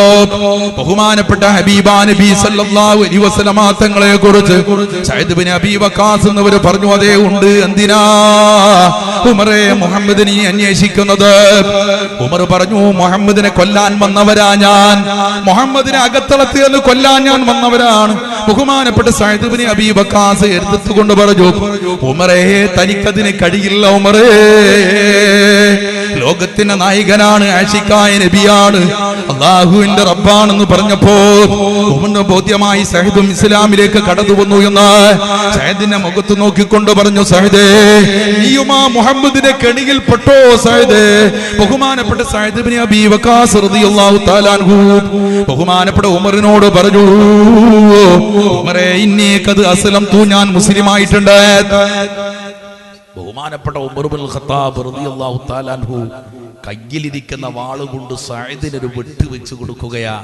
നിന്നെ കൊന്നിട്ടേ മുഹമ്മദിനെ കൊല്ലൂ എന്ന് പറഞ്ഞപ്പോ സഅദ് ഇബ്നു അബീ വഖാസ് തന്റെ വാളുകൊണ്ട് തടഞ്ഞു നിർത്തിക്കൊണ്ട് പറഞ്ഞു, ഉമറേ നീ ചങ്കൂറ്റമുള്ളവനാണെങ്കിൽ ഒരു മുസ്ലിം ആയതിന്റെ പേരിൽ എന്നെ നീ കൊല്ലുന്നുവെങ്കിൽ അതിന് മുമ്പ് കൊല്ലേണ്ടത് നിന്നെ പോലെ ഒരേ വയറ്റിൽ കിടന്നുകൊണ്ട് നിന്റെ ഉമ്മക്ക് പ്രസവിച്ചവളാണല്ലോ ഫാത്തിമ, നിന്റെ സഹോദരി. അവൾ മുസ്ലിം ആയിട്ടുണ്ട്, അതുകൊണ്ട് അവളെ കൊന്നു കളയണമെന്നാണ്. നിന്റെ സഹോദരിയെ മുസ്ലിമായതിന് മേൽ കൊന്നിട്ട് മതി മുഹമ്മദ് എന്നെയും മുഹമ്മദിനെയും കൊല്ലാനെന്ന് പറഞ്ഞപ്പോ ബഹുമാനപ്പെട്ട ഉമർ ഇബ്നുൽ ഖത്താബ് റളിയല്ലാഹു അൻഹു തരിച്ചു പോകുകയാ. ബഹുമാനപ്പെട്ട ഉമർ ഇബ്നുൽ ഖത്താബ് സഅദ് ഇബ്നു അബീ വഖാസിനോട് ചോദിക്കുന്നു, എന്റെ സഹോദരി മുസ്ലിമായിരുന്നോ? അതെ, എങ്കിൽ അവളെ ഞാൻ കൊല്ലട്ടെ, എന്നിട്ട് വരാമെന്ന് പറഞ്ഞ് ഫാത്തിമയുടെ വീട്ടിലേക്ക് ബഹുമാനപ്പെട്ട ഉമർ ഇബ്നുൽ ഖത്താബ് അതിവേഗത്തിൽ അങ്ങ് കടന്നു ചെന്നു എന്ന് മാത്രമല്ല, വീടിന്റെ അരികിലെത്തിയപ്പോ സൂറത്തു ത്വാഹയുടെ പാരായണമാണ്. ബഹുമാനപ്പെട്ട ഹബീബാ നബി സല്ലല്ലാഹു അലൈഹി വസല്ലം തങ്ങളുടെ ദീൻ പുൽകി ഖുർആന്റെ രാഗം അവർ ആസ്വദിക്കുകയാണ്. ബഹുമാനപ്പെട്ട ഉമർ ഇബ്നുൽ ഖത്താബ് റളിയല്ലാഹു തആല അൻഹു അല്പം ഒന്ന് ആലോചിച്ചുകൊണ്ട് കേട്ടുനിന്നു കൗതുകത്തോടുകൂടെ. വീടിന്റെ അകത്തിലെത്തിയ കടന്നു ചെന്നപ്പോ ഉമറിന്റെ ശബ്ദം കേട്ടപ്പോ സഹോദരി ഫാത്തിമ കത്തിക്കൊണ്ടിരിക്കുന്ന അടുപ്പിലേക്ക് ആ ഖുർആനിന്റെ ഏടങ്ങ് ഒളിപ്പിച്ചു വെച്ചു. ഉമർ വന്നുകൊണ്ട് പറഞ്ഞു, എന്തോ ഒരു പാരായണം കേട്ടല്ലോ. ഉമറിനോട് പറഞ്ഞു, ഉമറേ അതൊന്നുമല്ല, ഞങ്ങൾ സംസാരിക്കുകയായിരുന്നു. ഉമർ പറഞ്ഞു, അതല്ല, സാഹിത്യ സമ്പുഷ്ടിയുള്ള ചില പാരായണങ്ങൾ കേട്ടത്. ഫാത്തിമ പറഞ്ഞു, ഉമറേ ഏത് വിശുദ്ധ ഖുർആനാ? ഏതാണ് ഖുർആൻ എന്ന് പറയുന്നത്? ഉമറിന്റെ ചോദ്യം അങ്ങനെയായി. അശിക്കാ നബിയോട് ഹബീബാ നബിയോട് അല്ലാഹു നൽകിയ പരിശുദ്ധമായ ഗ്രന്ഥമാണ്. ഫാത്തിമ നീ മുസ്ലിമായോ? അതെ, ഞാൻ മുസ്ലിമായി. ഫാത്തിമ നീ മുസ്ലിമാവാ നിമിത്തമായത് എന്താണ്? എന്റെ പ്രിയപ്പെട്ട ഭർത്താവ് സെയ്ദാണെന്ന് പറഞ്ഞപ്പോ ഉമർ ആ സെയ്ദിന്റെ നെഞ്ചകത്തിങ്ങ് പിടിക്കുകയാ, മാറെടുത്ത് പിടിച്ചുകൊണ്ട് മലർത്തെടുത്തി വീഴ്ത്തുകയാ. സെയ്ദിന്റെ നെഞ്ചകത്ത് കാരിയിരിക്കുകയാ. വാള് ഊരിപ്പിടിച്ചുകൊണ്ട് സെയ്ദിനോട് പറയുന്നു, സെയ്ദ് നിന്റെ കഴുത്തിൽ ഈ വാള് ഞാൻ കുത്തിയിറക്കുമടാ, എന്റെ സഹോദരിയെ വഴിപഴപ്പിച്ചവളാണ് നീ എന്ന് പറഞ്ഞപ്പോ ബഹുമാനപ്പെട്ട സെയ്ദ് എന്നവരെ കൊന്നുകളയുമെന്ന് ഫാത്തിമക്ക് ബോധ്യപ്പെട്ടപ്പോ ബഹുമാനപ്പെട്ട ഉമറിനങ്ങോട്ട് പിടിച്ചു. ഫാത്തിമ ദേഷ്യം കൊണ്ട് ഉമർ ഇബ്നുൽ ഖത്താബ് ഫാത്തിമയുടെ മുഖത്തൊരു അടി വെച്ചു കൊടുത്തു. ആ അടിയുടെ ആഘാതം കൊണ്ട് കാഠിന്യം കൊണ്ട് തന്നെ മുഖത്തിൽ നിന്ന് രക്തം ധാരയായി താഴോട്ട് വീണു. ഫാത്തിമ പുഞ്ഞ പൊട്ടിക്കരഞ്ഞുകൊണ്ട് പറഞ്ഞു, ഉമറേ നമ്മൾ രണ്ടുപേരും ഒരു ഉമ്മയുടെ വയറ്റിൽ ഒന്നിച്ച് കടന്നവരാ. നമ്മൾ തുഅമത്താനിയാണല്ലോ, ഇരട്ടകളാണല്ലോ ഉമറേ. ഒരു ഉമ്മയുടെ വയറ്റിൽ നിന്ന് കൂടെ കടന്നുകൊണ്ട് പ്രസവിച്ചവരാ.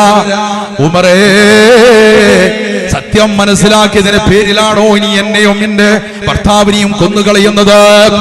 എങ്കിൽ ആദ്യം എന്നെ കൊല്ലണം ഉമറേ, അതല്ലെങ്കിൽ സത്യം നീ ബോധ്യപ്പെട്ട് ചിന്തിക്കണമെന്ന് പറഞ്ഞപ്പോ ഉമറിന്റെ മനസ്സ് മാറുകയാ. എന്റെ സഹോദരിയും ഞാനും ഒരു ഗർഭത്തിൽ ഒന്നിച്ച് കിടന്നവരാണല്ലോ. മഹാനായിരിക്കുന്ന ഉമർ ഇബ്നുൽ ഖത്താബിന്റെ മനസ്സ് മാറുന്നു. അളിയന്റെ നെഞ്ചകത്തിൽ നിന്ന് എണീറ്റ് നിൽക്കുന്നു. സഹോദരി ഫാത്തിമയോട് ആ ഖുർആന്റെ ഏട് ചോദിക്കുന്നു.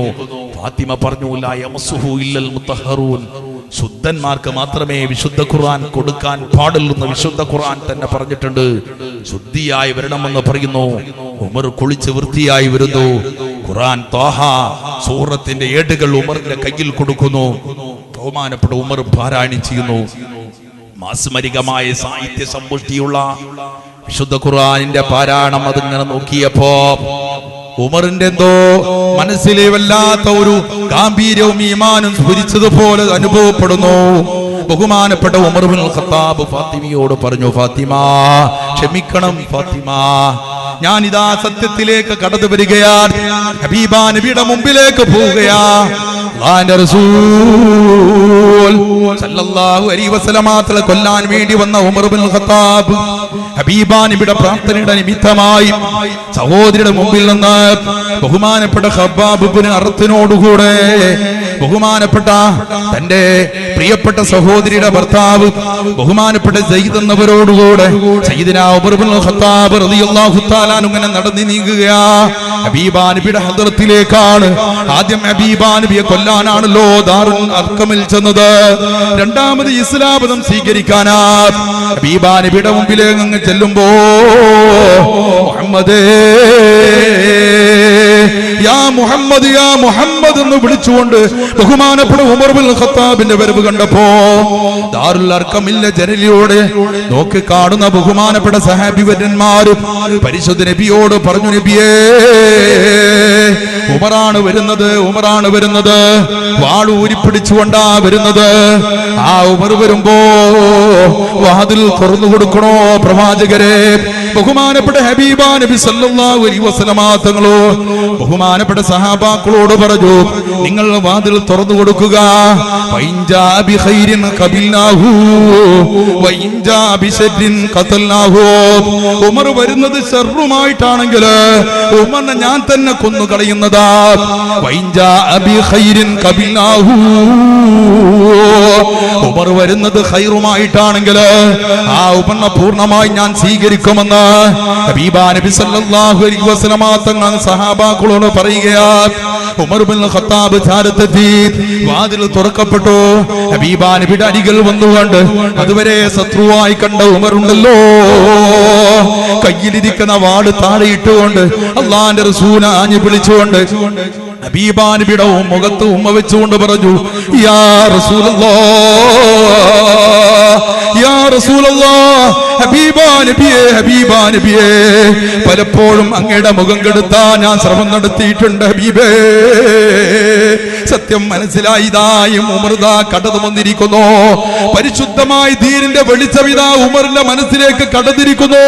അതുകൊണ്ട് എന്നെ സ്വീകരിക്കണമെന്ന് പറഞ്ഞ് കലിമ ഉച്ചരിച്ചുകൊണ്ട് ബഹുമാനപ്പെട്ട സയ്യിദുനാ ഉമർ ഇബ്നുൽ ഖത്താബ് റളിയല്ലാഹു തആല അൻഹു ഇസ്ലാമിലേക്ക് അങ്ങ് കടന്നു വന്ന് ഹബീബാ നബിയോട് പറഞ്ഞു, നബിയേ, പലപ്പോഴും അങ്ങയെ മുഖം കെടുത്താൻ ഞാൻ ശ്രമം നടത്തിയിട്ടുണ്ട്, എനിക്ക് പൊറുക്കാൻ അങ്ങ് പ്രാർത്ഥിക്കണേ പ്രവാചകരെ. ഹബീബാ നബി സല്ലല്ലാഹു അലൈഹി വസല്ലം ഉമറിന് വേണ്ടി പ്രാർത്ഥിക്കുകയാ. ഉമർ ഇബ്നുൽ ഖത്താബ് റളിയല്ലാഹു തആല അൻഹു ഹബീബാ നബി സല്ലല്ലാഹു അലൈഹി വസല്ലം തങ്ങളോട് ചോദിക്കുന്നു, നബിയെ, ഈ ദീൻ ഒളിപ്പിച്ചു വെക്കാനുള്ളതാണോ അതോ പരസ്യം ചെയ്യാനുള്ളതാണോ? ഹബീബാ നബി പറയുന്നു, പരസ്യപ്പെടുത്താനുള്ളതാ.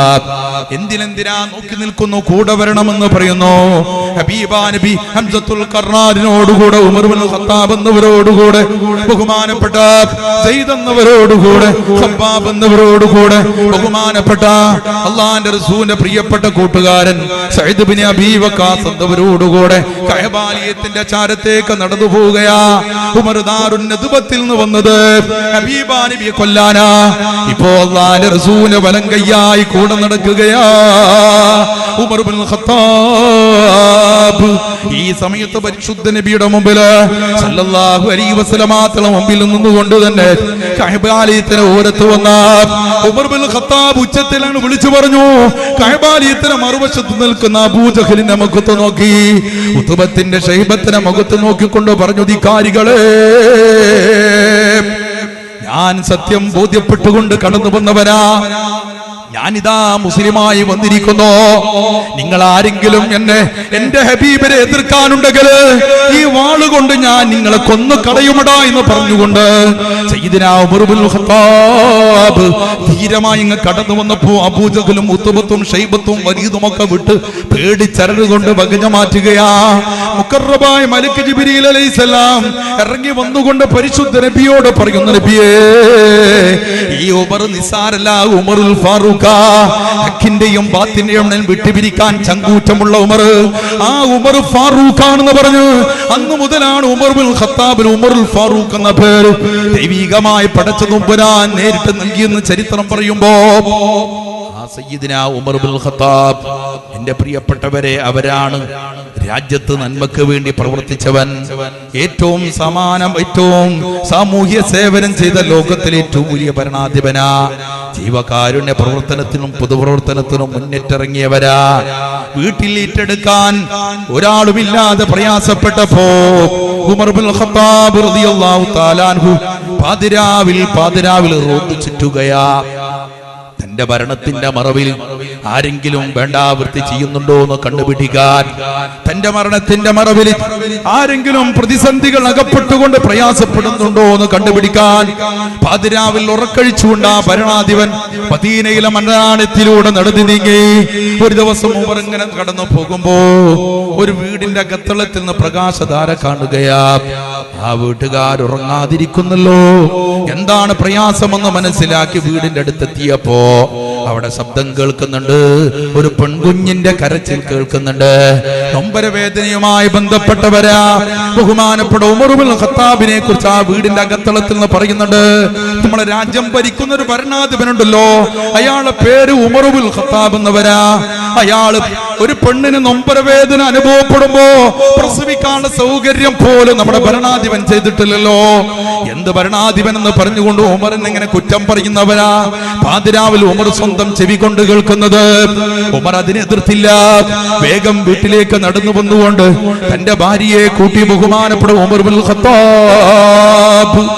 ഉമർ തന്റെ ഭാര്യയെ വിളിച്ചുകൊണ്ട് പറഞ്ഞു, പെണ്ണേ, നൊമ്പരവേദന അനുഭവപ്പെടുന്ന ഒരു പെണ്ണുണ്ട്. ഏറ്റെടുക്കാൻ ആളില്ലാതെ പ്രയാസപ്പെടുകയാ. അല്പം തുണിക്കഷ്ണങ്ങൾ കയ്യിൽ വെക്കുക, ആ പെണ്ണിനക്ക് വേണ്ടി സേവനം ചെയ്യുക. ബഹുമാനപ്പെട്ട ഉമർ ഇബ്നുൽ ഖത്താബ് തന്റെ ഭാര്യയെ കൂട്ടിന് കൊണ്ടുപോവുകയാ. ബഹുമാനപ്പെട്ട ഉമർ ഇബ്നുൽ ഖത്താബ് റളിയല്ലാഹു തആല ആ വീടിന്റെ അരികിലെത്തി. ആ വീടിന്റെ കതക് മുട്ടുകയാ. വീട്ടുകാർ വാതിൽ തുറന്നു കൊടുത്തപ്പോ ഉമർ മാറി നിന്നു.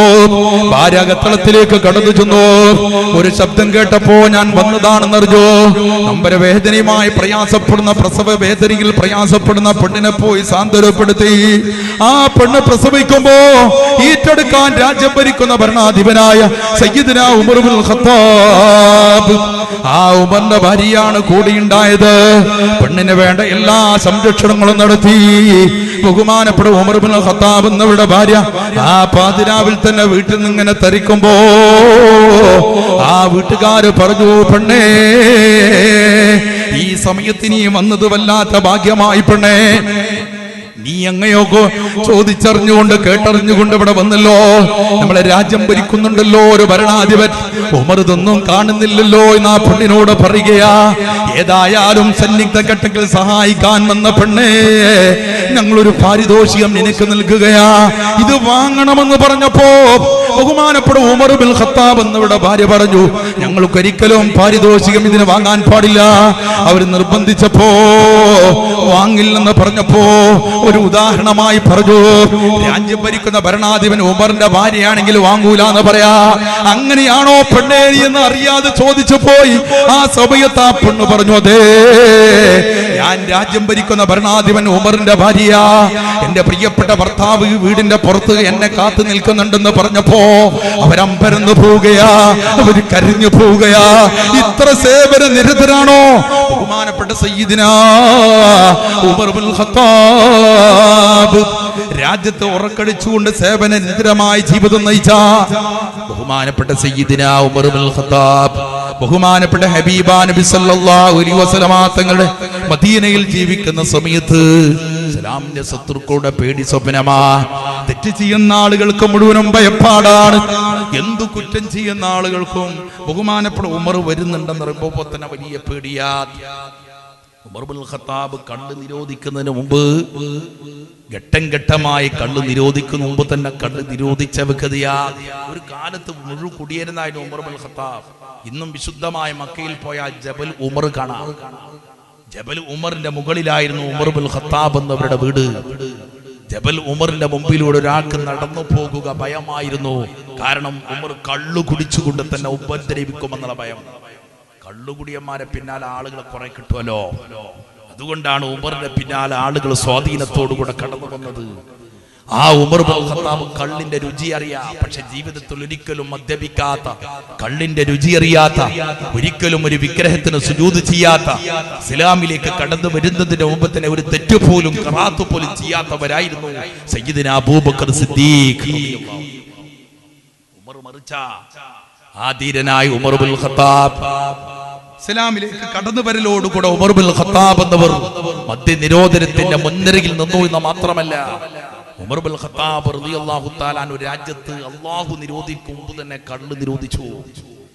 ഈ മദീനയിൽ മുസ്ലിമായ ആരെങ്കിലും കള്ള് കുടിക്കുന്നു കണ്ട ഉമർ വെട്ടിക്കൊല്ലുമെന്ന് പ്രഖ്യാപിച്ചു. ബഹുമാനപ്പെട്ട ഉമറിന്റെ മുമ്പിൽ സഹാബാക്കൾ ചില ആളുകളൊക്കെ കള്ള് നിരോധിക്കുന്നതിന് മുമ്പ് കുടിച്ചിരുന്നു. അതുകൊണ്ട് തന്നെ ചില ആളുകളൊക്കെ മദ്യപിക്കാൻ തുടങ്ങുന്നു. പക്ഷെ ഉമറിനെ ഭയപ്പാടോടുകൂടെ ഒഴിവാക്കി. ഒരു ദിവസം ഒരു സഹാബി വര്യൻ ഒരു കള്ളിന്റെ കുപ്പിയുമായിട്ട് ഒരു വഴിക്ക് ഇങ്ങനെ വരുമ്പോ ഉമർ ഇബ്നുൽ ഖത്താബ് എന്നവർ ആ വഴിക്ക് വരുന്നുണ്ട്. ഉമറിന്റെ വരവ് കണ്ടപ്പോ ഇയാൾക്ക് പേടിയായി. തന്റെ കയ്യിൽ തൂക്കിപ്പിടിച്ചുകൊണ്ട് മദ്യത്തിന്റെ കുപ്പിയുമായി വരുമ്പോ ഉമർ പെട്ടെന്ന് തന്റെ മുമ്പിൽ പ്രത്യക്ഷപ്പെട്ടിരിക്കുകയാണ്. തന്റെ കയ്യിലുള്ളത് ഉമർ കണ്ടോ എന്ന് തോന്നിപ്പോയി. യഥാർത്ഥത്തിൽ തന്റെ കയ്യിലുള്ളത് കള്ളാണെന്ന് പറഞ്ഞ ഉമർ കൊന്നു കളയുമെന്ന കാര്യം ഉറപ്പാ. അതുകൊണ്ട് അയാൾ കയ്യിരിക്കുന്ന തുണിശീല കൊണ്ട് ആ കുപ്പിയിൽ ഒന്ന് വരിഞ്ഞു മുറുക്കി, ഒന്നും അറിയാതെ പൊതിഞ്ഞുകൊണ്ട് കക്ഷത്തിൽ ഒളിപ്പിച്ചു വെച്ച് പടച്ച തമ്പുരാനോടൊന്ന് പ്രാർത്ഥിച്ചുറപ്പേ, ഉമറിന് മുമ്പിലാ ഞാൻ പെട്ടുപോയത്. എന്റെ കയ്യിലിരിക്കുന്നത് കള്ളാണെന്ന് ഉമർ അറിഞ്ഞാൽ ഉമർ എന്നെ കൊന്നുകളയും റബ്ബേ. അതുകൊണ്ട് ഉമറിന്റെ മുമ്പിൽ എന്നെ വഷളാക്കല്ല റബ്ബേ എന്ന് ബഹുമാനപ്പെട്ട സഹാബി നിഷ്കളങ്കമായി പടച്ച തമ്പുരാനോട് മനസ്സുരുക്കിക്കൊണ്ടങ്ങ് പ്രാർത്ഥിച്ചു. ഒരിക്കലും ഇനി ജീവിതത്തിൽ ഞാൻ മദ്യപിക്കില്ല റബ്ബേ എന്ന് ആ മനുഷ്യൻ റബ്ബിനോട് പ്രാർത്ഥിക്കുകയാ. ഉമറിന്റെ അരികിലേക്ക് അടുക്കുന്തോറും യാക്ക് ആശങ്ക വർദ്ധിക്കുകയാ. ഉമർ അറിയാതിരിക്കാനാണ് തുണിശീലയിൽ പൊതിഞ്ഞുകൊണ്ട് കക്ഷത്തിൽ ഒളിപ്പിച്ചു വെച്ചത്. ഉമർ അരികെത്തി സലാം പറഞ്ഞു, സലാം മടക്കി. രണ്ടാമത് ഉമർ ഇബ്നുൽ ഖത്താബ് എന്നവർ അയാളോട് ചോദിക്കുന്നത്, സുഹൃത്തേ നീ എന്താണ് കക്ഷത്തിൽ ഒളിപ്പിച്ചു വെച്ചത് എന്നാ. ഇയാൾ കള്ളാണെന്ന് പറഞ്ഞ ഉമർ കൊന്നുകളയും. കളു പറഞ്ഞാലോ വലിയ കുറ്റമായി പോകും. ഇയാൾ ആദ്യം ഒന്നും പ്രതികരിച്ചില്ല, കുറച്ചേരം മിണ്ടാതെ നിന്നു. ഉമർ ചോദിച്ചു, സുഹൃത്തേ നീ എന്താ മിണ്ടാത്തത്? ഇയാൾ മനസ്സുരുകി റബ്ബിനോട് മനസ്സുകൊണ്ട് പ്രാർത്ഥിക്കുകയാ. റബ്ബേ ഉമറിന് മുമ്പിൽ എന്നെ വഷളാക്കല്ല റബ്ബേ. ഞാൻ ഉമറിന് മുമ്പിൽ തൽക്കാലം ഒരു കളവ് പറഞ്ഞ് ഞാൻ രക്ഷപ്പെടുകയാ. അതിന്റെ പേരിൽ എന്നെ ശിക്ഷിക്കല്ല, രക്ഷക്കാണെന്ന് പറഞ്ഞുകൊണ്ട് അയാൾ മനസ്സുകൊണ്ട് പ്രാർത്ഥിച്ച് അവസാനം ഉമറിനോട് പറഞ്ഞു, ഉമറെ എന്റെ കക്ഷത്തിൽ ഒളിപ്പിച്ചു വെച്ചത് സുർക്കയാ. ഉമറുൽ ഖത്താബ് എന്നവര് വിട്ടില്ല. എങ്കിലൊന്ന് കാണട്ടെ. ഇയാൾ കൈയിങ്ങനെ വിറച്ചുകൊണ്ട് കക്ഷത്തിൽ നിന്നെടുത്ത് ഉമറിന്റെ കയ്യിൽ കൊടുത്തു.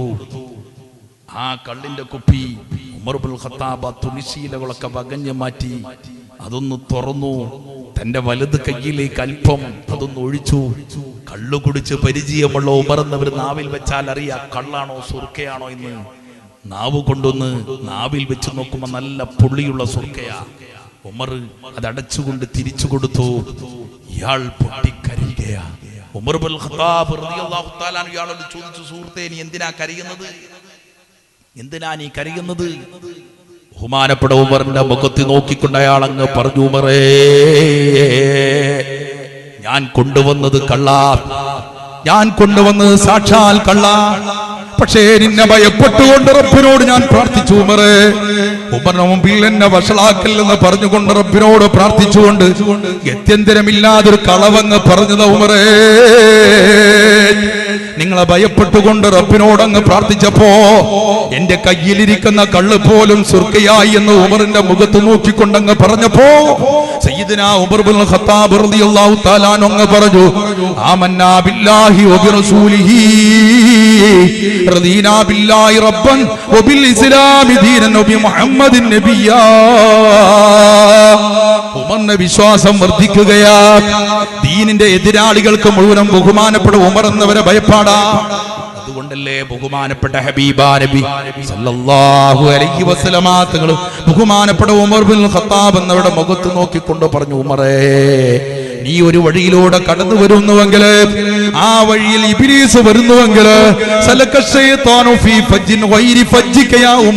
ഉമറേ താങ്കൾ വരുന്ന വഴിയല്ലാതെ മറ്റൊരു വഴിയിലൂടെ രക്ഷപ്പെടാൻ ഇബ്ലീസ് പോലും ശ്രമം നടത്തുമെന്ന് ബഹുമാനപ്പെട്ട ഹബീബാ നബി സല്ലല്ലാഹു അലൈഹി വസല്ലമ തങ്ങൾ ഉമറിന്റെ മുഖത്ത് നോക്കി അങ്ങ് പറഞ്ഞെങ്കിൽ സയ്യിദുനാ ആദം നബി അലൈഹിസ്സലാമിനെ പോലും സ്വർഗ്ഗത്തിലേക്ക് പുറത്തുവിടാൻ നിമിത്തമായി പ്രവർത്തിച്ച് ഇബ്ലീസിന്റെ കെടുവലയാണല്ലോ.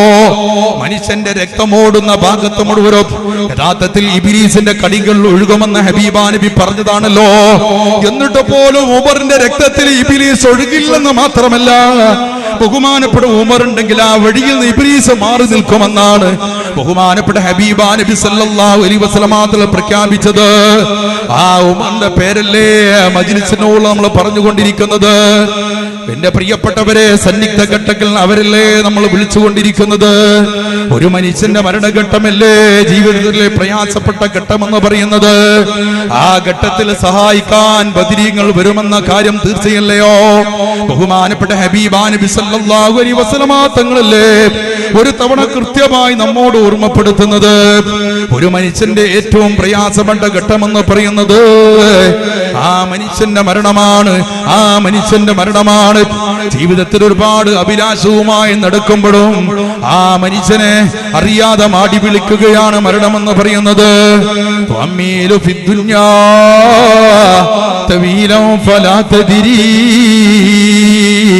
ഇദാ ജന്ന ലൈലൻ ഹൽ തഈശു ഇലാ ഫജ്രി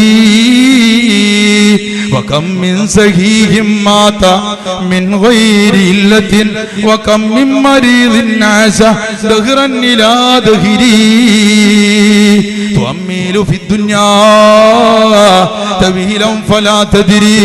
ഓ മനുഷ്യ, ഭൗതിക ലോകത്ത് ഒരുപാട് കാലം ജീവിക്കണമെന്നാണ് എന്റെ ആഗ്രഹം. പക്ഷേ ഫലാ തദ്രി, നിനക്കറിയില്ല. ഇദാ ജന്ന ലൈലൻ ഹൽ തൈസു ഇലാ ഫജ്രി. രാത്രി ഇരുൾ മുത്തിക്കഴിഞ്ഞാൽ പ്രഭാതം വരെ ജീവിച്ചിരിക്കുമോ എന്ന് പറയാൻ കഴിയില്ല. വകം മിൻ മരീദൻ വകം മിൻ മരീദൻ വകം മിൻ സഹീഹിൻ മാത മിൻ ഗൈരി ഇല്ലത്തിൻ. എത്ര ആരോഗ്യ ദൃഢഗാത്രന്മാരാണ് ഒരു രോഗങ്ങളും ഇല്ലാതെ ലോകത്തോട് വിട പറഞ്ഞു പോകുന്നത്. വകം മിൻ മരീദിൻ ആശാ ദഹ്റൻ ഇലാ ദഹ്രി. എത്ര രോഗികളാണ് വർഷങ്ങളോളം ജീവച്ചവമായി കിടക്കുന്നത്. മഹാരഥന്മാർ ഓർമ്മപ്പെടുത്തിയതുപോലെ ഒരു മനുഷ്യന്റെ വേർപാട് എപ്പോഴാണെന്നറിയില്ല. കൂടെ നടക്കുമ്പോ, കൂടെ ഇരിക്കുമ്പോ. കഴിഞ്ഞ 2 ആഴ്ചയാണ് എനിക്ക് എന്റെ സുഹൃത്തിനോട് പറഞ്ഞു തന്നത്. തന്റെ കൂട്ടുകാരനോടുകൂടെ ബസ്സിൽ ഒന്നിച്ച് യാത്ര ചെയ്യുകയാ. തന്റെ കൂടെ ചാരത്തിരിക്കുന്ന തന്റെ കൂട്ടുകാരനാ. കൂടെ ഇരുന്നു കൊണ്ട് സംസാരിച്ച് ബസ് സീറ്റിൽ ഒരേ സീറ്റിൽ ഇരുന്നു കൊണ്ട് സംസാരിച്ചു പോകുകയാ. അങ്ങോട്ടും ഇങ്ങോട്ടും സംസാരിക്കുന്നതിനിടയില് തന്റെ വലതുഭാഗത്ത് സീറ്റിലിരിക്കുന്ന ആ സഹോദരൻ ഒന്നും മിണ്ടുന്നില്ല. എന്താ സുഹൃത്തെ മിണ്ടാത്തു എന്ന് ചോദിക്കുമ്പോ പെട്ടെന്ന് ഇയാളെ തലങ്ങ് കൊടഞ്ഞു പോവുകയാ. അയാൾ പെട്ടെന്ന് തളർന്നു പോവുകയാ. യഥാർത്ഥത്തിൽ കൂടെയുള്ള സഹോദരൻ ആ ബസ് ഉടമയോട് പറഞ്ഞു, ഡ്രൈവറോട് പറഞ്ഞു, ബസ് സൈഡാക്കണം, അയാൾക്ക് എന്തോ അനുഭവിക്കുന്നുണ്ട്. ആ ബസ് സൈഡാക്കി നോക്കി. അയാളെ പാടി പുറന്നു നോക്കുമ്പോ കൊടഞ്ഞു പോയിരിക്കുന്ന ആ മനുഷ്യൻ പെട്ടെന്ന് താങ്ങിക്കൊണ്ട് ആശുപത്രിയിൽ കൊണ്ടുപോയപ്പോ ആശുപത്രി അധികൃതർ പറഞ്ഞു, ബസ്സിൽ സംസാരിക്കുന്നതിനിടയിൽ പെട്ടെന്ന് അയാൾ മരണപ്പെട്ടു പോയിട്ടുണ്ട്. മനുഷ്യന്റെ അവസ്ഥ ഏതാണ്? നിങ്ങളുടെ മുമ്പിൽ പ്രഭാഷണം നടത്തുന്ന മുഹമ്മദ് ലിദാരിവി പ്രഭാഷണം പൂർത്തിയാക്കി എന്റെ വീട്ടിലേക്കോ പള്ളിയിലേക്കോ മടങ്ങുമോ എന്ന് പറയാൻ കഴിയില്ല. എന്റെ പ്രഭാഷണം കേട്ടിരിക്കുന്ന എന്റെ മജ്‌ലിസിനോട് വന്നിരിക്കുന്ന എന്റെ പ്രിയപ്പെട്ട സഹോദര സഹോദരി, പൂർണ്ണമായി ആരോഗ്യത്തോടുകൂടെ ജീവനോടുകൂടെ വീട്ടിലേക്ക് നമ്മൾ മടങ്ങുമോ എന്ന് പറയാൻ കഴിയില്ല. നമ്മൾ വീട്ടിൽ നിന്ന് വരുമ്പോ നമ്മൾ അണിഞ്ഞിരിക്കുന്ന വസ്ത്രത്തിന്റെ വട്ടനുണ്ടല്ലോ, നമ്മൾ തന്നെ വീട്ടിൽ ചെന്നുകൊണ്ട് അത് അഴിപ്പിച്ചു വെക്കുമെന്ന് നമുക്ക് പറയാൻ കഴിയില്ല. മനുഷ്യന്റെ ഗതി ഇതല്ലയോ? ഒരു മനുഷ്യന്റെ സന്നിഗ്ധ ഘട്ടമല്ലോ മരണമെന്ന് പറയുന്നത്. ബീബാ നബി പറയുന്നു, ആ സമയത്തൊരു മനുഷ്യര് ദാഹജലത്തിന് വേണ്ടി കേഴുന്ന സമയമാ. ബഹുമാനപ്പെട്ട പരിശുദ്ധ നബി സല്ലല്ലാഹു അലൈഹി വസല്ലമ തങ്ങളല്ലേ കൃത്യമായി ഓർമ്മപ്പെടുത്തുന്നത്. നൈൽ നദിയിലെ വെള്ളം മുഴുവനും ആ മനുഷ്യന് കൊടുത്താലും തീരാത്തത്ര, കുടിച്ചാലും തീരാത്തത്ര വലിയ ദാഹമാണ് ആ മനുഷ്യന് അനുഭവപ്പെടുന്നത്. ആ സമയത്താണ് ആ മനുഷ്യന്റെ മുമ്പില് തന്റെ ഉമ്മയുടെ രൂപത്തില്, മരിച്ചുപോയ ഉപ്പയുടെ രൂപത്തില്, മരണപ്പെട്ടു പോയ കൂട്ടുകാരന്റെ രൂപത്തില്, മരണപ്പെട്ടു പോയ ആത്മമിത്രത്തിന്റെ കൂട്ടത്തില് അതേ രൂപത്തിൽ വന്നുകൊണ്ട് ഇബ്ലീസ് പ്രത്യക്ഷപ്പെടുന്നത്. താൻ ജീവിതത്തിന്റെ അകത്തളത്തിൽ ഏറ്റവും സൂക്ഷിച്ച ഒരു നല്ല മനുഷ്യൻ, താൻ സ്നേഹിക്കുന്ന ആളുടെ രൂപത്തിൽ ഇബ്ലീസ് വന്നുകൊണ്ട് മുന്നിൽ വന്നു നിൽക്കുമ്പോ അള്ളാന്റെ റസൂൽ ഓർമ്മപ്പെടുത്തുകയാ, മരിച്ചുപോയ ഉമ്മയുടെ അതേ കോട്ടിൽ ഇബ്ലീസ് രൂപാന്തരപ്പെടുകയാ. ഹബീബാ നബി പറയുന്നു, ആ മനുഷ്യന്റെ മരണവുമായി മല്ലിടുന്ന മനുഷ്യന്റെ മുമ്പിൽ വന്നുകൊണ്ട് അവനോട് പറയുന്നു, സുഹൃത്തേ, മോനെ നീ എന്നെ അറിയുമോ? ഉമ്മയുടെ രൂപത്തിലാ വന്നത്. ഉമ്മ വന്നുകൊണ്ട് ചോദിക്കുന്നു, മോനെ നീ എന്നെ അറിയുമോ? പറയില്ലയോ ഉമ്മ, നിങ്ങൾ എന്നെ പോറ്റി വളർത്തിയ ഉമ്മയല്ലയോ? നിങ്ങൾ മരിച്ചിട്ട് ഒരുപാട് നാളുകളായല്ലോ, നിങ്ങൾ എങ്ങനെ ഇവിടെ എത്തി എന്ന് ചോദിക്കുമ്പോ ആ ഉമ്മ പറയുമത്രേ, മോനെ ഞാൻ ഖബറിൽ നിന്ന് എണീറ്റ് വരികയാ. ഞാൻ മരിച്ചു പോയിട്ട് ഒരുപാട് നാളായി. എന്റെ മോന് മരിക്കാറായി എന്നറിഞ്ഞപ്പോ ആ മരണഘട്ടത്തിൽ എന്റെ മോനെ ഒന്ന് രക്ഷപ്പെടുത്താൻ വേണ്ടി ഖബറിൽ നിന്ന് എണീറ്റ് വരികയാ. മോനെ, ഒരു കാര്യം ഞാൻ തുറന്നു പറയട്ടെയോ? ഞാൻ മരിച്ചു പോയപ്പോ മരിക്കുന്നതിന് മുമ്പ് ഭൗതിക ലോകത്തിൽ ചെയ്ത ഗുണങ്ങളൊന്നും എനിക്ക് ഗുണം ചെയ്തിട്ടില്ല. ഞാൻ ഒരുപാട് നിസ്കരിച്ചു പോയി, നോമ്പ് പിടിച്ചു പോയി, ഒരുപാട് ദാനധർമ്മങ്ങൾ ചെയ്തു. പക്ഷെ അതൊന്നും എനിക്ക് ഉപകാരമായി കിട്ടില്ല. ഖബറിൽ ചെന്നപ്പോ മുസ്ലിമായർക്ക് മുഴുവനും നരകശിക്ഷയാണ് മോനെ ഖബറിലുള്ളത്. എന്റെ ഖബറിന്റെ തൊട്ടോരത്ത് കിടന്ന് കൊടി മുശ്രിക്കായ മനുഷ്യനാ, അള്ളാഹുവിനോട് പങ്കുവെക്കുന്ന മനുഷ്യനാ. അയാൾക്കാണെങ്കിലോ സ്വർഗമാണ് മോനെ. ഈ ഭൗതിക ലോകത്ത് മുസ്ലിംമാര് പറയുന്നതൊന്നും ശരിയല്ല, പണ്ഡിതന്മാര് പറയുന്നതൊന്നും ശരിയല്ല. അതുകൊണ്ട് മോനെ, നീ ശിർക്ക് വെച്ചുകൊണ്ട് മരിച്ചാ സ്വർഗം കിട്ടുന്നതാ, അതല്ലെങ്കിൽ എന്നെ പോലെ നരകീയ ശിക്ഷ അനുഭവിക്കേണ്ടി വരും. അതുകൊണ്ട് മോനെ, നിന്നെ രക്ഷപ്പെടുത്താൻ വേണ്ടി കബിൽ ഞാൻ എണീറ്റ് വന്നതാ. അതുകൊണ്ട് റബ്ബിന് പങ്കുകാരുണ്ടെന്നങ്ങ് പറയുക മോനെ, അല്ലാഹുവിനോട് ശിർക്ക് വെക്കണമെന്ന് പറയുക. യഥാർത്ഥത്തിൽ അങ്ങനെ നീ പറഞ്ഞു കഴിഞ്ഞാൽ എന്റെ കയ്യിലുള്ളതൊരു വെള്ള കൂജിയാണ് മോനെ, നിനക്ക് നല്ല ദാഹമുണ്ടെന്ന് എനിക്കറിയാം, നീ ശിർക്ക് വെക്കുകയാണ്, എന്റെ കയ്യിലുള്ള വെള്ളം ഞാൻ നിനക്ക് നൽകാമെന്ന് പറഞ്ഞുകൊണ്ട് പാനപാത്രവുമായി ഇബ്ലീസ് ഇങ്ങനെ വന്നു നിൽക്കുമ്പോ അറിയാതെ ഉമ്മയല്ലയോ, മരിച്ചുപോയ ഖബറിൽ നിന്നെ രക്ഷിക്കാൻ വന്നതല്ലയോ നാ മനുഷ്യൻ ചിന്തിക്കുകയാ. അള്ളാഹുവിനോട് ശിർക്ക് വെക്കുകയാ. ഗുരുവായൂർ ഭഗവാൻ അവര് വിളിക്കുകയാ, കാടാമ്പുയ ഭഗവതി അവര് വിളിക്കുകയാ, കഴിഞ്ഞു പോയ ഏതെങ്കിലും ദൈവങ്ങളെ വിളിക്കുകയാ. ഏതെങ്കിലും ദൈവങ്ങളെ പടച്ച തമ്പുരാനെ സഹായിക്കാൻ കഴിയുമെന്ന് അറിയാതെ ആൾ പറഞ്ഞു പോവുകയാ. വെള്ളം കിട്ടുമെന്ന ആർത്തിയോടുകൂടെയാണ് ഞങ്ങൾ വിളിക്കുന്നത്. ഇയാൾ ശിർക്ക് വെച്ചു എന്ന് ബോധ്യപ്പെടുന്ന വേളയില് ഉമ്മയുടെ വേഷം മത്തില വേഷമാണെന്ന് പറഞ്ഞ ആ മരിച്ച രൂപം വന്ന് അപ്രത്യക്ഷനാകുകയാ. ഈ മനുഷ്യൻ കൊടി മുശരിക്കായി മരിക്കേണ്ട ഘട്ടം വരുമെന്ന ദാഹമൗത്തത് കൂട്ടിടും, ഇബ്ലീസ് കൂസിനെ കാട്ടിടും, നേരല്ല ഈനവനാട്ടുവാൻ ബദിരീങ്ങളാൽ തുടർപ്പനാ. ബഹുമാനപ്പെട്ട അല്ലാഹുവിന്റെ ഔലിയാക്കുമാൽ സമുന്നതനായ പരിശുദ്ധമായ മജ്ലിസിനോട് കവിതകൾ നമുക്ക് എഴുതി തന്ന ബഹുമാനപ്പെട്ട പാറമ്മൽ മുസ്ലിയാർ എന്ന് പറയുന്ന ആ കോടൂർക്കാരനായ സാത്വികനായ പണ്ഡിതർ തന്റെ കവിതാശകലത്തിന് കൂടെ നമുക്ക് വെച്ച് തന്നതല്ലയോ ഇത്. ദാഹമൗത്തത് കൂട്ടിടും, ഇബ്ലീസ് കൂസിനെ കാട്ടിടും, ഇബ്ലീസ് ലഅനത്തുല്ലാഹി അലൈഹി കൂജുമായ പാനപാത്രമായി വരുമ്പോ ബദരീങ്ങളെ സഹായം കൊണ്ട് രക്ഷിക്കണേന്ന് പറയാൻ ആ സന്നിഗ്ധ ഘട്ടങ്ങളിൽ ബദരീങ്ങളെ നമ്മൾ വിളിച്ചോ. എപ്പോഴും മജ്ലിസിനോട് പങ്കെടുക്കുന്നവരാണോ, ബദരീങ്ങൾ അസുമാ ചൊല്ലുന്നവരാണോ? ആദരണീയരായ തങ്ങൾ ഇവിടുന്ന് പറഞ്ഞല്ലോ, മാസത്തിൽ ഒരിക്കൽ നമ്മളെ മജ്ലിസിനോ നടക്കുമ്പോൾ അതിൽ പങ്കെടുക്കുന്നതിന് പുറമെ വീട്ടിൽ നിന്ന് ആഴ്ചയിൽ ഒരിക്കെങ്കിലും അല്ലെങ്കിൽ ദിവസങ്ങളിലും ബദരീങ്ങളെ അസുമാ ചൊല്ലുക.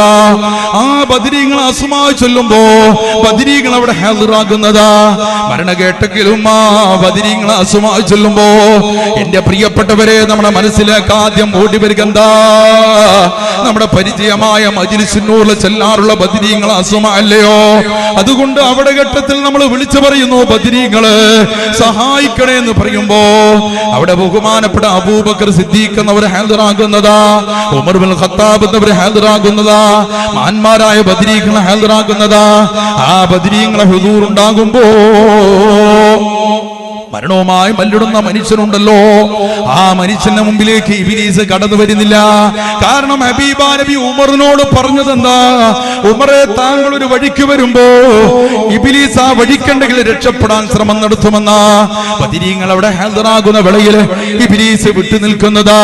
പുഞ്ചിരിച്ചുകൊണ്ട് സ്വർഗത്തിലെ ഫോട്ടോ കണ്ടുകൊണ്ട് മുഅ്മിനേ, ഈമാനോടുകൂടെ മരിക്കാൻ നമുക്ക് നിമിത്തമായി തരുന്നതായി മജ്ലിസിനോടെന്ന് പറയുന്നത്. അതുകൊണ്ട് സന്നിഗ്ധമായ ഘട്ടത്തിൽ രക്ഷയായത് ബഹുമാനപ്പെട്ട തങ്ങൾ നൽകിയിരിക്കുന്ന പവിത്രമായ മജ്ലിസിനൂറുണ്ടല്ലോ, ഒരു മാസവും മുടക്കാതെ പങ്കെടുക്കുക. പവിത്രമായ മജ്ലിസിനൂറിലേക്ക് നിർത്തിയാക്കിയ നേട്ടങ്ങൾ നിരവധിയാ. ആഖിറത്തിൽ രക്ഷപ്പെടാൻ ഇത് നിമിത്തമാ. ഭൗതികമായിട്ടാണെങ്കിലോ രക്ഷപ്പെടാൻ അതിനും ഒരുപാട് നിമിത്തമാ. ഞാൻ ഓർത്തു പോകുകയാ, പല ഘട്ടങ്ങളിലും ഒരുപാട് രോഗങ്ങൾക്ക് ശഫിയായി പവിത്രമായ മജ്ലിസിനൂറുകൾ നിമിത്തമായിട്ടുണ്ട്. ഒരുപാട് പ്രതിസന്ധികൾക്ക്, പ്രയാസങ്ങൾക്ക് മോചനമായിട്ടുണ്ട്. ഞാൻ ജോലി ചെയ്യുന്ന പ്രദേശത്ത് പവിത്രമായ മജ്ലിസിനൂർ നടക്കുന്ന വേളയില് യഥാർത്ഥത്തിൽ ആ മജ്ലിസിനൂറിന്റെ തലേ ദിവസം എന്റെ പള്ളിയുടെ മുമ്പിൽ വന്നുകൊണ്ട് ആ മുസ്ലിം സഹോദരി അടുത്ത് വന്നുകൊണ്ട് പറയുകയാ, എന്റെ അടുത്ത് റൂമിന്റെ അരികിൽ വന്നുകൊണ്ട് എന്നോട് പറഞ്ഞു, ഉസ്താദേ, ഒരു ചിരട്ടക്കുടലിൽ ജീവിക്കുന്നവളാ ഞാൻ. കുഞ്ഞു പൈതങ്ങളിലാണ്. ആ പൈതങ്ങളോട് കൂടെ ഒരു വാടക കോട്ടേഴ്സിലാണ് വീഴ്ചം ജീവിക്കുന്നത്. എന്റെ ഭർത്താവ് കൂലിപ്പണിക്കാരനാ. അയാൾ വലിയ ഒരു രോഗത്തിന്റെ ഉടമയായിട്ടാ അറിയപ്പെടുന്നത്. അതുകൊണ്ട് ഉസ്താദേ, പല ഭാഗത്തും ചികിത്സിച്ചപ്പോ ക്യാൻസർ ആണെന്നാ പറയപ്പെടുന്നത്. ചികിത്സിക്കാൻ മാത്രമുള്ള സാമ്പത്തിക ചെലവ് ഞങ്ങൾക്കില്ല. അതുകൊണ്ട് ഞങ്ങളോട് പറഞ്ഞതാ മജ്ലിസ് നൂർ എന്ന് പറയുന്ന ഒരു ആത്മീയ സദസ്സ് ഇവിടെ നടക്കുന്ന പള്ളിയിൽ വെച്ചെന്ന്. അതുകൊണ്ട് എന്റെ ഭർത്താവിനൊന്ന് പ്രാർത്ഥിക്കണേന്ന് പറഞ്ഞ് ആ സഹോദരി ഒരു 1000 രൂപ പവിത്രമായ മജ്ലിസ് നൂറിലേക്ക് അങ്ങ് നേർച്ചയാക്കുകയാ. ഞാൻ പറഞ്ഞു പ്രാർത്ഥിക്കാം. പിറ്റേ ദിവസം മജ്ലിസ് നൂർ നടക്കുകയാ. സാധുവനാരോട് പറഞ്ഞു പ്രാർത്ഥന നടത്തി. ആ സഹോദരി പിറ്റേ ദിവസം തന്റെ ഭർത്താവുമായി തിരുവനന്തപുരത്തേക്ക് കൊണ്ടുപോവുകയാ. ആ ക്യാൻസർ രോഗത്തിന്റെ അതിന്റെ കൃത്യമായി ടെസ്റ്റ് അറിയാൻ വേണ്ടി അവിടെ ചെന്നു. പ്രത്യേക ടെസ്റ്റുകളൊക്കെ നടന്നു. 4 ദിവസം കഴിഞ്ഞിട്ട് ആ സഹോദരി എനിക്ക് വിളിക്കുന്നുണ്ട്, ഉസ്താദേ ടെസ്റ്റുകളൊക്കെ കിട്ടി. നോക്കുമ്പോ എന്റെ ഭർത്താവിന് ക്യാൻസർ ഇല്ല എന്ന് ബോധ്യപ്പെട്ടിരിക്കുകയാണ്. വയറിന്റെ അകത്തളത്തിൽ ഇതുവരെ ക്യാൻസർ ആണെന്ന് പറയുന്നത് ക്യാൻസർ ഇല്ല എന്നും അത് കേവലം അൾസർ ആണെന്ന് ബോധ്യപ്പെട്ടിരിക്കുകയാണ്. ചെറിയ ചികിത്സ കൊണ്ട് സുഖമാക്കാനെന്ന് അൽഹംദുലില്ലാഹ് ആ സഹോദരി അങ്ങ് പറഞ്ഞപ്പോണ്ട സന്തോഷം. മജ്ലിസ് നൂറിൽ പ്രാർത്ഥിച്ചതിന്റെ നേർച്ചയുടെ ഫലമാ സുഖമായി വന്ന ആ സഹോദരി വീണ്ടും 1013 രൂപ മജ്ലിസ് നൂർക്ക് സന്തോഷം കൊണ്ട് നൽകി. പുഞ്ചിരിച്ചുകൊണ്ട് കരഞ്ഞുകൊണ്ട് സന്തോഷ കരച്ചിൽ കരഞ്ഞുകൊണ്ട് തിരിച്ചു പോയെങ്കിൽ ഒരുപാട് രോഗങ്ങൾക്ക് ശമനം ലഭിക്കുകയാ. പ്രയാസങ്ങൾക്ക് മോചനമാ, പ്രതിസന്ധികൾക്ക് മോചനമാ. എന്റെ പ്രിയപ്പെട്ടവരെ, പവിത്രമായ മജ്ലിസ് നൂർ ഈ ദുനിയാവിൽ രക്ഷപ്പെടാൻ മാത്രമല്ല ആഖിറത്തിൽ രക്ഷപ്പെടാനും ബഹുമാനപ്പെട്ട ബദരീങ്ങളാ. ബദരീകൾ നാളെ മഹ്ശറിൽ ചെല്ലുമ്പോ ബഹുമാനപ്പെട്ട ശുഹദാക്കന്മാർ സാക്ഷി നിൽക്കുമ്പോ സ്വർഗത്തിലേക്ക് കടന്നു പോവാൻ ബഹുമാനപ്പെട്ട ബദരീകൾ നമുക്ക് സാക്ഷി നിൽക്കില്ലയോ, കാവൽ നിൽക്കില്ലയോ എന്റെ പ്രിയപ്പെട്ട മോമിനെ? അതുകൊണ്ട് രക്ഷപ്പെടാൻ വളരെ പ്രധാനമാണ്. അതിലൂടെ ദാനധർമ്മങ്ങൾ ചെയ്യുക. അങ്ങനെയുള്ളൊരു മജ്ലിസിനോട് പവിത്രമായ വാർഷിക പരിപാടിയാണ്. എന്റെ പ്രിയപ്പെട്ടവരെ, ഇതിൽ സംഭാവന നൽകുക. നമ്മുടെ മദ്രസന്റെ നടത്തിപ്പിനെ കുറിച്ച് ബന്ധപ്പെട്ടവര് പറഞ്ഞു, ഒരുപാട് പ്രയാസങ്ങൾ കടത്തിൽ ഓടിക്കൊണ്ടിരിക്കുകയാ. ദീനി സ്ഥാപനമാണ്. +2 വരെ പഠിപ്പിക്കുന്ന നമ്മളെ കുഞ്ഞുങ്ങൾക്ക് ദീന് പഠിപ്പിക്കുന്ന ആ പവിത്രമായ സ്ഥാപനം കടത്തിൽ പോകുമ്പോ എന്റെ പ്രിയപ്പെട്ടവരെ, നമ്മളാണ് അതിന്റെ കാരണക്കാർ. അകമടിഞ്ഞുകൊണ്ട് നമ്മൾ നൽകുക. പോക്കറ്റിൽ പണമുണ്ടായി ബാക്കി ബാലൻസ് വന്നുകൊണ്ട് നൽകാൻ കഴിയില്ല. ബാലൻസ് വന്ന മുതലുമായി നമ്മൾ ഒരിക്കലും നാളെ ഖബറിലേക്ക് പോവില്ല. ഇവിടെ വിട്ടേച്ചുകൊണ്ടാണോ പോകുക? അല്ലാഹുവിന്റെ മാർഗത്തിൽ എന്ത് നൽകിയാലും നമുക്കത് ലാഭമാത് രക്ഷയാ. പവിത്രമായ മജ്ലിസ് നൂറല്ലേ, അതിന്റെ വാർഷികമല്ലയോ? ബഹുമാനപ്പെട്ട തങ്ങൾ ഇവിടെ നിന്നുകൊണ്ട് പ്രാർത്ഥന നടത്തുകയാ. ആ പവിത്രമായ പ്രാർത്ഥനയിൽ ഭാഗവത്താകാൻ ആ പവിത്രമായ സദസ്സിൽ ഒരു നല്ല തുക നൽകിക്കൊണ്ട് പവിത്രമായ ഈ മഹത്തായ സ്ഥാപനത്തോട് സഹകരിക്കണമെന്ന് ഞാൻ ഓർമ്മപ്പെടുത്തുകയാ. ഞാൻ ചുരുക്കുകയാ. ബഹുമാനപ്പെട്ട അല്ലാഹുവിന്റെ പരിശുദ്ധാത്മാക്കളായ ഔലിയാക്കന്മാർ, സമുന്നതരായ അല്ലാഹുവിന്റെ ഔലിയാക്കന്മാര് അസ്മാ പറയുന്ന പവിത്രമായ മജ്ലിസല്ലേ മജ്ലിസ്. ഈ മജ്ലിസ് സമൂഹത്തിന് ഒരുക്കി തന്നത് സുന്നി യുവജന സംഘം എന്ന് പറയുന്ന സമസ്തയുടെ ഊതവണി എന്ന പേര് അറിയപ്പെടുന്ന ബഹുമാനപ്പെട്ട സമസ്തയുടെ ഏറ്റവും പ്രധാനപ്പെട്ട പോഷക ഘടകമല്ലയോ? എന്റെ പ്രിയപ്പെട്ടവരെ, വിനയത്തോട് ഓർമ്മപ്പെടുത്തുക. സുന്നി യുവജന സംഘം എന്ത് എന്ന് കൃത്യമായി പഠിക്കുക. ബഹുമാനപ്പെട്ട ചാപ്പനങ്ങാടി വാപ്പ മുസ്ലിയാർ പാപ്പിയാണ് ഈ മജ്ലിസ് നൂർ നിമിത്തമായി എന്റെ പ്രിയപ്പെട്ടവരെ ബദരീകൾ അസ്മാ ചൊല്ലാൻ ഇജാസിത്ത് വന്ന ആ പവിത്രമായ വഴിയിൽ ഒരു മഹാനായ വ്യക്തിത്വം എന്ന് പറയുന്നത് പാണക്കാട് പൂക്കോയ തങ്ങൾ പാപ്പിയാണ്. ഇതിന്റെ അസ്മാഇന്റെ നേതൃത്വം നൽകാൻ ഇജാസത്ത് നൽകിയ ഒരു മഹാവ്യക്തിത്വം എന്ന് പറയുന്നത് ഹൈദലി ശിഹാബ് തങ്ങള്. കൊച്ചുകുട്ടിയാകുമ്പോ 3-ാം വയസ്സിൽ തന്റെ ഉമ്മ മരിക്കുമ്പോ തന്റെ വയറ്റത്ത് കയറ്റിയെടുത്തുകൊണ്ട് പൂക്കോയ തങ്ങൾ പാപ്പ എന്റെ പ്രിയപ്പെട്ട മോനെ കവിത ചൊല്ലി ബദരീകൾ അസ്മാഇ ചൊല്ലിക്കൊണ്ടല്ലേ ആ കുഞ്ഞിനെ സാന്ത്വനപ്പെടുത്തിയത്. നിങ്ങളുടെ മുമ്പിലേക്ക് ഏറ്റവും പവിത്രമായൊരു മജ്ലിസ്, മഹാന്മാരായ സുഹദാക്കന്മാർ ബദരീങ്ങളെ മദ്ഹ് പറയുമ്പോൾ അവിടെ സാന്നിധ്യം ഉണ്ടാവുമെന്ന കാര്യം തീർച്ചയാണ്. അതുകൊണ്ട് അവിടെ സാന്നിധ്യത്തോടുകൂടെ നമ്മൾ വല്ലതും നൽകുകയാണെങ്കിൽ അൽഹംദുലില്ലാഹ് റബ്ബിന്റെ കോടതിയിൽ സാക്ഷിയായി അവരുണ്ടാവും. ബദരീങ്ങൾ അസ്മാ ചൊല്ലും നമ്മ മദ്ഹ് പറയുന്ന സദസ്സിൽ അവിടെ ഹുദൂർ ഉണ്ടാവും. ശംസുലമ ഖദ്ദസല്ലാഹു സിർറുൽ അസീസ് ബുഖാരി ക്ലാസ് എടുക്കും എനിക്ക് പറഞ്ഞു തന്നതാണ്. ശംസുലമ എന്നോട് നേരിട്ട് പറഞ്ഞു തന്നതാ, ഞങ്ങളോട് പറഞ്ഞു തന്നതാ. ബദരീങ്ങൾ അസ്മാ പറയുന്നിടത്ത് അവിടെ ഹുദൂർ ഉണ്ടാകും, അവിടെ ഹാദിറാകും. അവരുടെ മദ്ഹ് പറഞ്ഞുകൊണ്ട് അസ്മാ ചൊല്ലിക്കൊണ്ട് ദ്വാരക്കുമ്പോൾ തീർച്ചയായിട്ടും ആ ദുആക്ക് ഇജാബത്ത് ആമീൻ പറയാൻ ബദരീങ്ങൾ കൂടെ ഉണ്ടാകും. അള്ളാഹു കബൂൽ ചെയ്യട്ടെ. അതുകൊണ്ട് നമ്മൾ നൽകുന്നത് കാണാൻ മഹാന്മാരായ ബദരീങ്ങൾ നമ്മളെ കൂടെയുണ്ട്. അതുകൊണ്ട് അകമഴിഞ്ഞുകൊണ്ട് നൽകുക. സർവശക്തനായിരിക്കുന്ന അള്ളാഹു സഹായിക്കട്ടെ. ഈ പവിത്രമായ മജ്ലിസിൽ എന്ത് ലക്ഷ്യം വെച്ചുകൊണ്ട് ആരൊക്കെയോ എന്തൊക്കെയോ നൽകിയാലും അള്ളാഹു സുബ്ഹാനഹു തആല കബൂൽ ചെയ്യട്ടെ. ബിസ്മില്ലാഹിർ റഹ്മാനിർ റഹീം. പവിത്രമായ മജ്ലിസ് ആരൊക്കെയോ എന്തൊക്കെയോ ലക്ഷ്യം വെച്ചുകൊണ്ട് എന്ത് പ്രതിസന്ധികൾ പ്രയാസങ്ങൾ വെച്ചുകൊണ്ട് ദുആ കൊണ്ട് വസിയത്ത് ചെയ്തിട്ടുണ്ടെങ്കിലും ഈ മജ്ലിസിന്റെ ബർക്കത്ത് കൊണ്ട് അവിടെ പ്രയാസങ്ങളും പ്രതിസന്ധികളും അള്ളാഹു ദൂരീകരിക്കട്ടെ. പ്രയാസങ്ങൾ അള്ളാഹു അകറ്റിക്കൊടുക്കട്ടെ. ബുദ്ധിമുട്ടുന്ന അള്ളാഹു രക്ഷപ്പെടുത്തി അനുഗ്രഹിക്കട്ടെ. ആമീൻ എന്ന് പ്രാർത്ഥിക്കുകയാണ്, ചുരുക്കുകയാണ്. ബഹുമാനപ്പെട്ട സയ്യിദ് അലി ശിഹാബ് തങ്ങൾ, മഹാനായിരിക്കുന്ന തങ്ങൾ, 3-ാമത്തെ വയസ്സുണ്ടാകുമ്പോൾ അമ്മ മരിക്കുന്നത്. പൂക്കോയ തങ്ങൾ പാപ്പ നെഞ്ഞത്ത് കയറ്റിയിട്ട് മദ്രിയ മങ്കൂസിയെ ചൊല്ലിക്കൊണ്ടാണ് എന്നെ ഉറക്കിയിരുന്നത് എന്ന് ബഹുമാനപ്പെട്ട തങ്ങൾ പാപ്പ പറയാറുണ്ട്. ഉമ്മ മരിച്ചപ്പന്റെ വേദന എൻ്റെ ഉപ്പയിലൂടെയാണ് പിന്നീട് വേദന ഞാൻ അനുഭവപ്പെടാതിരുന്നത്. ഉറങ്ങുന്ന സമയത്ത് തൊട്ടിൽ എൻ്റെ ഉപ്പ തന്നെ ഇട്ട് തരണം. പൂക്കോയത്തങ്ങൾ തിരക്കിന്റെ ഇടയിലും ആ പിഞ്ചുബാലനെ തൊട്ടിലിട്ട് ആട്ടി ഉറക്കി. അതും ബദരീങ്ങൾ ലാ ഇലാഹ ഇല്ലല്ലാഹ്, ലാ ഇലാഹ ഇല്ലല്ലാഹ്. ആ ബദരീങ്ങൾ അസ്മാഇന്റെ ബദരിയ മങ്കൂസിന്റെ ഈരടി ആ കൊച്ചുകുട്ടിയാവുമ്പോ ഞാൻ വളർന്നു, ഞാൻ വലുതായി. അപ്പോഴും അത് കേട്ടു. അത് ഉപ്പ ഇജാസത്തായി നൽകി. ബഹുമാനപ്പെട്ട ചാപ്പനങ്ങാടി ബാപ്പു മുസ്ലിയാരിലൂടെ നൽകി. ആരാണ് ചാപ്പനങ്ങാടി ബാപ്പു മുസ്ലിയാർ? സുന്നി യുവജന സംഘത്തിന് നേതൃത്വം നൽകിക്കൊണ്ട് ഈ സമൂഹത്തിൽ സുന്നി യുവജന സംഘത്തിന്റെ അധ്യക്ഷനായി സമൂഹത്തിൽ പ്രവർത്തിച്ച മഹാനായ വലിയ ബാപ്പു മുസ്ലിയാരെ കുറിച്ച് ഒന്നും പറയാതെ മജ്‌ലിസ് നൂർ സദസ്സ് പിരിയുന്നത് ശരിയല്ലെന്ന് മനസ്സിലാക്കി തന്റെ ഒരു കറാമത്ത് ഞാൻ നിങ്ങളെ മുമ്പിൽ വെക്കുകയാണ്. ബഹുമാനപ്പെട്ട ബാപ്പു മുസ്ലിയാരെ കുറിച്ച് അദ്ദേഹം ഏറ്റവും കൂടുതൽ തന്റെ തർബിയത്ത് നടന്നിരുന്നത്, അദ്ദേഹത്തിന്റെ ആളുകൾ മുരീദന്മാർ കൂടുതലുള്ളത് ചാവക്കാട് ഭാഗത്താണ്. അവിടെ ഒരു പ്രഭാഷണത്തിന് വേണ്ടി പോയപ്പോ ഒരു ഗ്രാമത്തിലെ ആളുകൾ മുഴുവനും ബഹുമാനപ്പെട്ട ബാപ്പു മുസ്ലിയാരുടെ കറാമത്ത് പരമ്പരാഗതമായി സൂക്ഷിച്ചു പോരുന്നവരാ. എന്താ അവര് പറയുന്ന കറാമത്ത്? ആ രാജ്യത്ത് ബാപ്പു മുസ്ലിയാരോട് ചോദിക്കാതെ ഒരാള് വീട് വെക്കാൻ, കുടിയിരിക്കാൻ അവർ മുന്നോട്ട് വരില്ല. വീടിൽ പുതുതായി വെക്കുന്ന വീടിലേക്ക് കയറിയിരിക്കാൻ ബാപ്പു മുസ്ലിയാർ വേണം. യഥാർത്ഥത്തിൽ അവരെന്തൊരു കാര്യം ഉദ്ഘാടനം ചെയ്യുമ്പോഴും ബാപ്പു മുസ്ലിയാർ വേണം. വീടിന് കുറ്റിയടിക്കണമെങ്കിൽ ബാപ്പു മുസ്ലിയാർ വേണം. നിക്കാഹ് നടത്തണമെങ്കിൽ ബാപ്പു മുസ്ലിയാർ വേണം. മാത്രമല്ല മക്കളുടെ കല്യാണം നിശ്ചയിക്കണമെങ്കിൽ ബാപ്പു മുസ്ലിയാരുടെ സാന്നിധ്യം വേണം. അങ്ങനെ ആഗ്രഹിക്കുന്നവരാ. ബഹുമാനപ്പെട്ട പ്രധാനപ്പെട്ട ഒരു മുരീദ്, ഒരു ഹാജിയാർ തന്റെ മകളുടെ കല്യാണ നിശ്ചയത്തിന് വേണ്ടി ബഹുമാനപ്പെട്ട ബാപ്പു മുസ്ലിയാരിന്ന് ഡേറ്റ് വാങ്ങിയത്രേ. ബാപ്പു മുസ്ലിയാർ പൂർണ്ണമായും സമ്മതിച്ചു, പറ്റുന്നൊരു ഡേറ്റ് കൊടുത്തു. അന്ന് വരാമെന്നേറ്റു. പ്രഭാതത്തിൽ കൂരിയാട്ടിൽ നിന്ന്, സ്വന്തം വീട്ടിൽ നിന്ന്, ചാപ്പനങ്ങാടിയിൽ നിന്ന്, സ്വന്തം വീട്ടിൽ നിന്ന് ബഹുമാനപ്പെട്ട ബാപ്പു മുസ്ലിയാർ ചാവക്കാട്ടേക്ക് പുറപ്പെടാൻ വീടിന്റെ പുറത്തിറങ്ങിയപ്പോ വീടിന്റെ പൂമുഖത്ത്, വീടിന്റെ കൊലയില് ഒരു ഇല്ലന്റ്, ഒരു എഴുത്തിന്റെ, ഒരു കത്തിന്റെ, ഒരു ഇല്ലന്റിന്റെ പഴയകാല ഇല്ലന്റായിരുന്നു, കത്തായിരുന്നു അത്. ആ കത്ത് കണ്ടു. ആ കത്തിന്റെ കഷ്ണത്തിൽ എഴുതി വെച്ചിട്ടുള്ളത് എന്താ? സമസ്തയുടെ മീറ്റിംഗ് കോഴിക്കോട് നടക്കുന്നുണ്ട്. ബഹുമാനപ്പെട്ട ബാപ്പു മുസ്ലിയാർ ബഹുമാനപ്പെട്ട സമസ്തയിൽ തസവ്വുഫുമായി ബന്ധപ്പെട്ട വലിയൊരു സങ്കീർണ ചർച്ചയാണ്.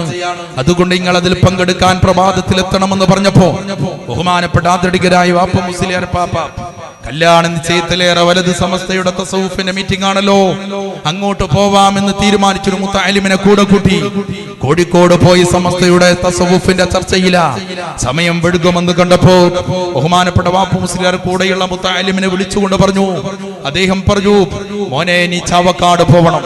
അവിടെ ചെന്നുകൊണ്ട് ആ വീടിന്റെ കല്യാണ നിശ്ചയം നടക്കുന്ന ഉടമയോയി പോയി പറയണം, നിങ്ങളെ ഉച്ച സമയത്ത് ളുഹുറിന് ശേഷമാണല്ലോ കല്യാണം ചെയ്യാൻ പറഞ്ഞിട്ടുള്ളത്. ളുഹുർ നിസ്കാരത്തിന് ശേഷം നിശ്ചയിച്ച പ്രകാരം തന്നെ കല്യാണം ചെയ്യാൻ നടക്കട്ടെ. പക്ഷേ ഞാൻ വരാൻ അല്പം വൈകിപ്പോകും. കല്യാണ നിശ്ചയം കഴിഞ്ഞാൽ ആളുകൾക്ക് ഭക്ഷണം കൊടുക്കാൻ പാടില്ല. ഞാൻ വന്നതിന് ശേഷം മാത്രമേ ചോറ് വിളമ്പാവൂ, ചോറ്റിന്റെ ചെമ്പിന്റെ മൂടി പൊട്ടിക്കാവൂ എന്ന് ബഹുമാനപ്പെട്ട ബാപ്പു മുസ്ലിയാർ നേരത്തെ നിർദ്ദേശം നൽകി ആ മുത്തഅല്ലിമിനെ പറഞ്ഞു വിടുകയാ. മുത്തഅല്ലിം പതിവ് പോലെ അവിടെ പോയി പറഞ്ഞു. പൂർണ്ണമായും മുത്തഅല്ലിമിന്റെ വാക്കുകൾ ആ വീട്ടുകാരൻ അംഗീകരിച്ചു.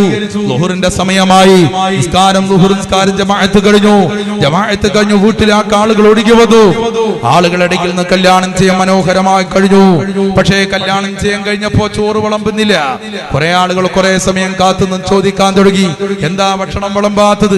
തൊട്ടടുത്ത മരത്തിന്റെ ചുവട്ടിൽ 2 ചെമ്പ് നിറഞ്ഞു നിൽക്കുന്നുണ്ട് ഭക്ഷണം, എന്താ അത് വിളമ്പാത്തെന്ന് ചോദിച്ചപ്പോ ആ വീട്ടുകാരൻ പറഞ്ഞു, എന്റെ ശൈഖ് അനുവാദം നൽകിയിട്ടില്ല. എന്റെ ശൈഖ് അദ്ദേഹം വന്നതിന് ശേഷം മാത്രമേ ചോറ് കൊടുക്കാവൂ എന്നാണ് പറഞ്ഞത്. ചില ആളുകൾ പറഞ്ഞു അങ്ങനെ ഒരു ശൈഖ് ഉണ്ടെങ്കിൽ ആളുകളെ പക്ഷിയിടണോ, അയാൾക്ക് വേണമെങ്കിൽ കുറച്ച് ചോറ് എടുത്താ പോരെ, അയാൾ പക്ഷിയാവുന്ന ബേജാറോടാണെങ്കിൽ ഇത്രയും ആളുകൾ ഇത്രയും സമയം പക്ഷിക്കിടേണ്ടതുണ്ടോ? ആ വീട്ടുകാരൻ അതിനൊന്നും വേണ്ടിയില്ല. ഇന്നത്തെ പോലെ വയറ് നിറഞ്ഞൊരു കാലഘട്ടമല്ലാതെ പ്രയാസപ്പെട്ടിരിക്കുന്ന എന്തെങ്കിലും ഒരു ഫംഗ്ഷൻ വേണം വയറിറച്ച് ഭക്ഷണം കിട്ടാൻ.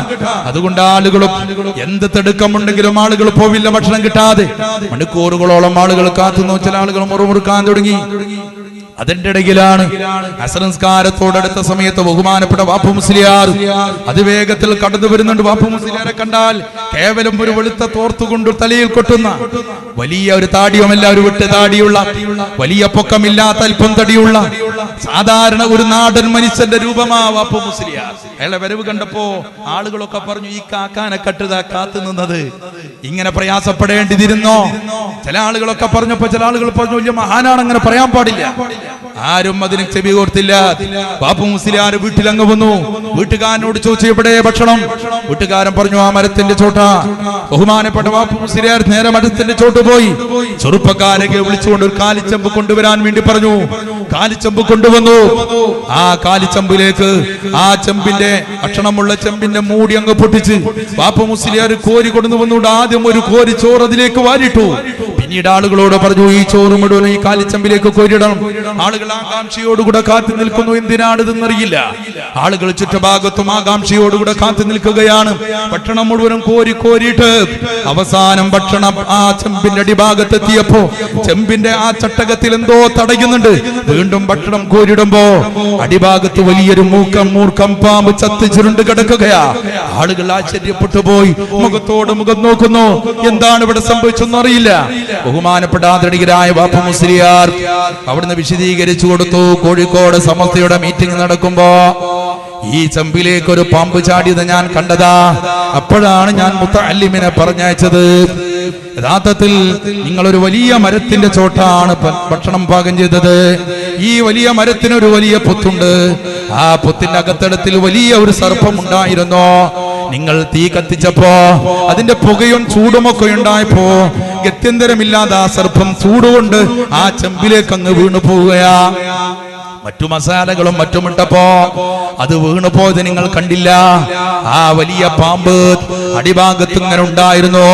അതിന്റെ ഇടയിലാ അരി കഴുകിക്കൊണ്ടുകൊണ്ട് അതിന്റെ മുകളിലൂടെ നിങ്ങൾ അരിയിട്ടത് നിങ്ങൾ മൂടിക്കൊണ്ട് വേവിച്ചുകൊണ്ട് തിരിച്ചു പോന്നത്. അടിഭാഗത്ത് പാമ്പുള്ളത് നിങ്ങളെ ധാരണയിൽപ്പെട്ടില്ല. ചാടിയത് നിങ്ങൾ അറിഞ്ഞില്ല. പക്ഷേ കോഴിക്കോട് മീറ്റിംഗിൽ കൂടുമ്പോ ഈ മരത്തിൽ നിന്ന് പാമ്പ് ചാടുന്ന ഞാൻ കണ്ടപ്പോ നിങ്ങളാർക്കും വിഷം തീണ്ടരുതേന്ന് മനസ്സിലാക്കിക്കൊണ്ടാണ് ഞാൻ എത്രയും നിങ്ങളെ കാത്തു നിൽക്കാൻ, നിങ്ങളെ പറ്റിടാൻ നിങ്ങളെ പ്രേരിപ്പിച്ചെന്ന് ബഹുമാനപ്പെട്ട വാപ്പു മുസ്ലിയാർ പറഞ്ഞപ്പോ ആളുകൾ അമ്പരന്ന് പോവുകയാണ്.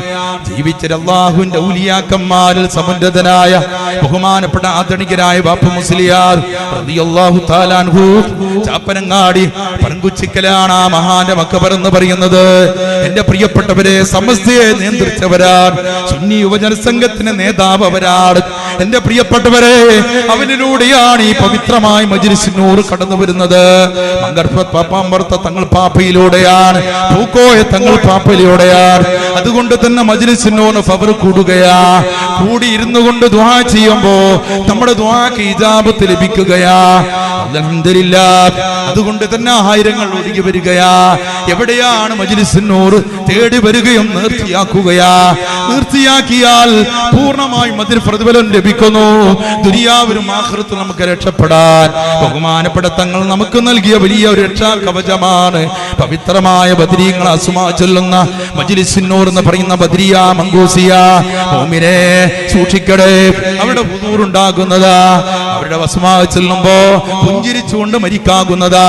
മഹാനായ ശൈഖുനാ ശംസുൽ ഉലമായി ഖദ്ദസുല്ലാഹു സിർറുൽ അസീസ് ശൈഖുന വഫാത്താകുമ്പോ കൂടെയുള്ളവനായി എളിയവൻ എന്ന് പറയുന്നത് ദാറുസ്സലാമിൽ നിന്ന് പഠിക്കുന്ന മുത്തഅല്ലിമ ഫാത്തിമ ഹോസ്പിറ്റൽ 313ാമത്തെ റൂമിൽ മഹാനായ ശൈഖുനാ ശംസുൽ ഉലമാ മരണരോഗത്തിൽ കിടക്കുകയാ. പരിചരിക്കാൻ ഉസ്താദുമാരുടെ കൂടെ മുതഅല്ലിമായ ഞാനും കൂടെ ഉണ്ടായിരുന്നു. പാതിരാ സമയമായി ശൈഖുനാക്കന്ന് ഉറക്കില്ല, ഇബാദത്തിലും അദ്കാറിലുമാണ്. കിടന്നുകൊണ്ടും ഇരുന്നുകൊണ്ടും താൻ നിസ്കരിച്ചുകൊണ്ടിരിക്കുകയാണ്, ഔറാദിലാണ്, അദ്കാറിലാണ്. അതിന്റെ ഇടയിൽ ബഹുമാനപ്പെട്ട ശൈഖുന പറഞ്ഞു, അല്ലാ ഞാൻ എന്തോ മറന്നല്ലോ. അടുത്തു ചെന്നുകൊണ്ട് ഉസ്താദുമാര് ചോദിച്ചു, എന്തേ മറന്നത്? ഒന്നുമല്ല, ഞാൻ എന്നും ബദരീങ്ങൾ അസ്മാ എന്നും ഒരു തവണ ചെല്ലാറുണ്ട്. രോഗമുണ്ടാകുമ്പോ 2 തവണയാണ് ബദരീങ്ങൾ അസ്മാ ചൊല്ലാറുള്ളത്. ഞാൻ ഇന്ന് ഒരു തവണയെ ബദരീങ്ങൾ അസ്മാ ചൊല്ലിയിട്ടുള്ളൂ, അതുകൊണ്ട് ഞാൻ ചൊല്ലാൻ മറന്നല്ലോ എന്ന് പറഞ്ഞുകൊണ്ട് ബഹുമാനപ്പെട്ട ശൈഖുനാ ശംസുലമ ബദരീങ്ങൾ അസ്മാ ചൊല്ലുകയാ. ചൊല്ലിക്കഴിഞ്ഞ ഉടനെ തന്നെ ഞങ്ങളോട് സൂറത്ത് യാസീൻ ഓതാൻ പറയുകയാ. ഞങ്ങളെല്ലാവരും ശൈഖുനാനോടുകൂടെ സൂറത്ത് യാസീൻ ഓതുകയാ. ബഹുമാനപ്പെട്ട സൂറത്ത് യാസീനിന്റെ 83-ാമത്തെ ആയത്ത് വൈലൈഹി തുർജഊൻ, ശുദ്ധ ഖുർആൻ, അവരിലേക്ക് നിങ്ങൾ മടക്കപ്പെടുമെന്ന ആയത്ത് അങ്ങ് ഓതി തീർന്നു. 83-ാമത്തെ വയസ്സിലാണല്ലോ ബഹുമാനപ്പെട്ട ശംസുലുലമയുടെ വഫാത്ത് എന്ന് പറയുന്നത്. യാസീൻ തീർന്ന ഉടനെ തന്നെ സുബഹി ബാങ്കുലിയുടെ സമയമായി. മുഅദ്ദിൻ ബാങ്ക് കൊടുത്തുകൊണ്ടിരിക്കുകയാണ്. ശംസുലുലമ ഇജാബത്ത് ഉച്ചത്തിൽ നൽകുകയാ. അവസാനം ബാങ്കുലിക്ക് ഉച്ചത്തിൽ ലാ ഇലാഹ ഇല്ലല്ലാഹ് എന്ന് ചൊല്ലിയപ്പോ ശംസുലുലമ ഉച്ചത്തിൽ അങ്ങ് ലാ ഇലാഹ ഇല്ലല്ലാഹ് എന്ന് ചൊല്ലിക്കൊണ്ട് കണ്ണടക്കുകയാ. ആ മുഖം പ്രകാശപൂരിതമാകുകയാണ്, തന്റെ റൂഹ് പിടിക്കപ്പെടുകയാണ്. പ്രസന്നമായ മുഖം ഒന്നുകൂടി വെട്ടിത്തിളങ്ങുകയാണ്. ആ ചൈതന്യത്തുള്ള മുഖത്തിൽ കണ്ടൊരിക്കലും തുറക്കപ്പെട്ടില്ല, അടഞ്ഞു കിടന്നു. കൂടിയുള്ള ഉസ്താദുമാരോട് ഞാൻ ചോദിച്ചു, മരിച്ചു കിടക്കുന്ന ശൈഖുനാന്റെ കണ്ണ് നമ്മളാരും അടച്ചു കൊടുത്തിട്ടില്ല. അല്ലാഹുവിന്റെ റസൂല് പറഞ്ഞല്ലോ, ഒരു മനുഷ്യൻ മരിച്ചാൽ ആദ്യം നിങ്ങൾ കണ്ണടച്ചു കൊടുക്കണമെന്ന്. പക്ഷേ ശംസുലുലമ അത് സ്വയം അടച്ചു പോയല്ലോ. എന്തേ അതിന് കാരണമെന്ന് ചോദിച്ചു ഉസ്താദുമാരോട്. ഉസ്താദുമാര് പറഞ്ഞു, അതൊക്കെ ശൈഖുനാന്റെ കറാമത്താണ്. ഞാൻ പറഞ്ഞു, അതൊക്കെ എനിക്ക് ബോധ്യമുണ്ട്, എങ്കിലും അതിന് നിമിത്തമുണ്ടാകുമെന്ന് പറഞ്ഞു തരുമോ? ആർക്കും അത് പറയാൻ കഴിയില്ല. അതിന്റെ ഇടയിലാണ് കുറച്ചു നാൾ കഴിഞ്ഞ് ബഹുമാനപ്പെട്ട സൈനുൽ ഉലമ ചെറുശ്ശേരി ഉസ്താദുമായി ഒറ്റയ്ക്ക് സംസാരിക്കാൻ അവസരം കിട്ടിയപ്പോ ശൈഖുനാന്റെ മരണരംഗം ചെറുശ്ശേരി ഉസ്താദുമായി പങ്കുവെച്ചപ്പോ സൈനുൽ ഉലമയോട് ഞാൻ പറഞ്ഞു, ശംസുലമയുടെ കണ്ണടക്കേണ്ട സാഹചര്യം ഉണ്ടായിട്ടില്ല. ശംസുലമ സ്വയം കണ്ണടച്ചു വെച്ചു എന്ന് പറഞ്ഞപ്പോ എന്റെ കാരണം മനസ്സിലായില്ലെന്ന് പറഞ്ഞപ്പോ മഹാനായ ചെറുശ്ശേരി ഉസ്താദ് സൈനുൽ ഉലമ ചോദിച്ചു, ആ സമയത്ത് എന്താ നടന്നിരുന്നത്? ആ സമയത്ത് ഞാൻ പറഞ്ഞു കാര്യങ്ങളൊക്കെ. ബദരീങ്ങൾ അസ്മാ ചൊല്ലി എന്ന് പറയലോടുകൂടെ ബഹുമാനപ്പെട്ട സൈനുൽ ഉലമ പറഞ്ഞു, ബദരീങ്ങൾ അസ്മാ ചൊല്ലി അവിടെ ഹാദിറാകുന്നതാ. മഹാനായിരിക്കുന്ന സൈനുൽ ഉലമ പറഞ്ഞു, ശൈഖുനാ ശംസുൽ ഉലമ ബദരീങ്ങൾ അസ്മാ ചൊല്ലുമ്പോ ശംസുൽ ഉലമ എപ്പോഴും പറയാറുണ്ട്, എന്റെ മുമ്പിൽ ഹാദിറായി നിൽക്കാറുണ്ട്. എന്റെ ജീവിതത്തിൽ ഉണർവിൽ തന്നെ ബദരീങ്ങൾ അസ്മാ ചൊല്ലിയ മുഴുവൻ എന്റെ മുമ്പിൽ അവർ ഹാദിറായി ഞാൻ നേരിട്ട് നിൽക്കുന്നത് കാണാറുണ്ട്. ശംസുൽ ഉലമ ബദരീങ്ങൾ അസ്മാ ചൊല്ലിയപ്പോ അവരുടെ ഹാദിറായി. ശംസുൽ ഉലമ വഫാത്തായപ്പോ ശംസുൽ ഉലമയുടെ കണ്ണടച്ചു കൊടുത്തത് ബദരീങ്ങളാണെന്ന് ബഹുമാനപ്പെട്ട സൈനുൽ ഉലമ പറഞ്ഞപ്പോ ബദരീങ്ങളെ സാന്നിധ്യത്തോടുകൂടെ എന്റെ പ്രിയപ്പെട്ടവരെ നമ്മൾ മരിക്കണോ? കലിമ ചൊല്ലിക്കൊണ്ട് പുഞ്ചിരിച്ചുകൊണ്ട് മരിക്കണോ? ബദരീങ്ങളുടെ പിന്നാലെ നടക്കുക, അതിന് നിമിത്തമാണ് മജ്ലിസിനൂർ എന്ന് പറയുന്നത്. അവിടെ രക്ഷ കൊണ്ട് അല്ലാഹു നമ്മെ രക്ഷപ്പെടുത്തട്ടെ, പ്രതിസന്ധികൾക്ക് മോചനം നൽകട്ടെ, ബുദ്ധിമുട്ടുന്ന അല്ലാഹു രക്ഷപ്പെടുത്തട്ടെ. അർഹമർ റഹീമീനായ അൽ മലിക്കുൽ ജബ്ബാറായ രാജസയ്യിദായ തമ്പുരാനെ, ഞങ്ങൾ പവിത്രമായ മജ്ലിസിലാണ്, മജ്ലിസിനൂർ ചെല്ലാൻ പോവുകയാണ്. ബഹുമാനപ്പെട്ട തങ്ങളുപ്പാപ്പ ദ്വാരക്കാൻ വരികയാണ്. റബ്ബേ, നിന്റെ റിളക്ക് വേണ്ടി ഞങ്ങൾ ഒരുമിച്ച് കൂടി. റബ്ബേ, നിന്റെ റിള കൊണ്ട് ഞങ്ങളെ കബൂൽ ചെയ്യണേ റഹ്മാനെ. ബദരീങ്ങളെ കറാമത്ത് കൊണ്ട് ഞങ്ങളെ നീ രക്ഷപ്പെടുത്തണേ തമ്പുരാനെ. ഞങ്ങളെ പാപങ്ങളൊക്കെ പൊറുക്കണേ റഹ്മാനെ.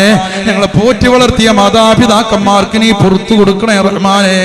ഞങ്ങൾക്ക് ഇൽമ പറഞ്ഞു തന്ന ഉസ്താദുമാർക്ക് നീ പുറത്തു കൊടുക്കണേ റഹ്മാനെ. മരിച്ചുപോർക്ക് നീ പുറത്തു കൊടുക്കണേ റഹ്മാനെ. അവരോട് കൂടെ സ്വർഗത്തിൽ ഞങ്ങൾ ഇനി ഒരുമിച്ച് കൂട്ടണേ തമ്പുരാനെ. പഠിച്ചവനെ, മരണരംഗത്ത് ബദരീങ്ങളെ സഹായം ഞങ്ങൾക്ക് നീ നൽകണേ തമ്പുരാനെ. കുടുംബജീവിതം സുഖകരമാക്കണേ റഹ്മാനെ. മക്കളെ ദുനിയാവിലും ആഖിറത്തിലും ഉപകരിക്കുന്ന മക്കളാക്കി തീർക്കണേ തമ്പുരാനെ.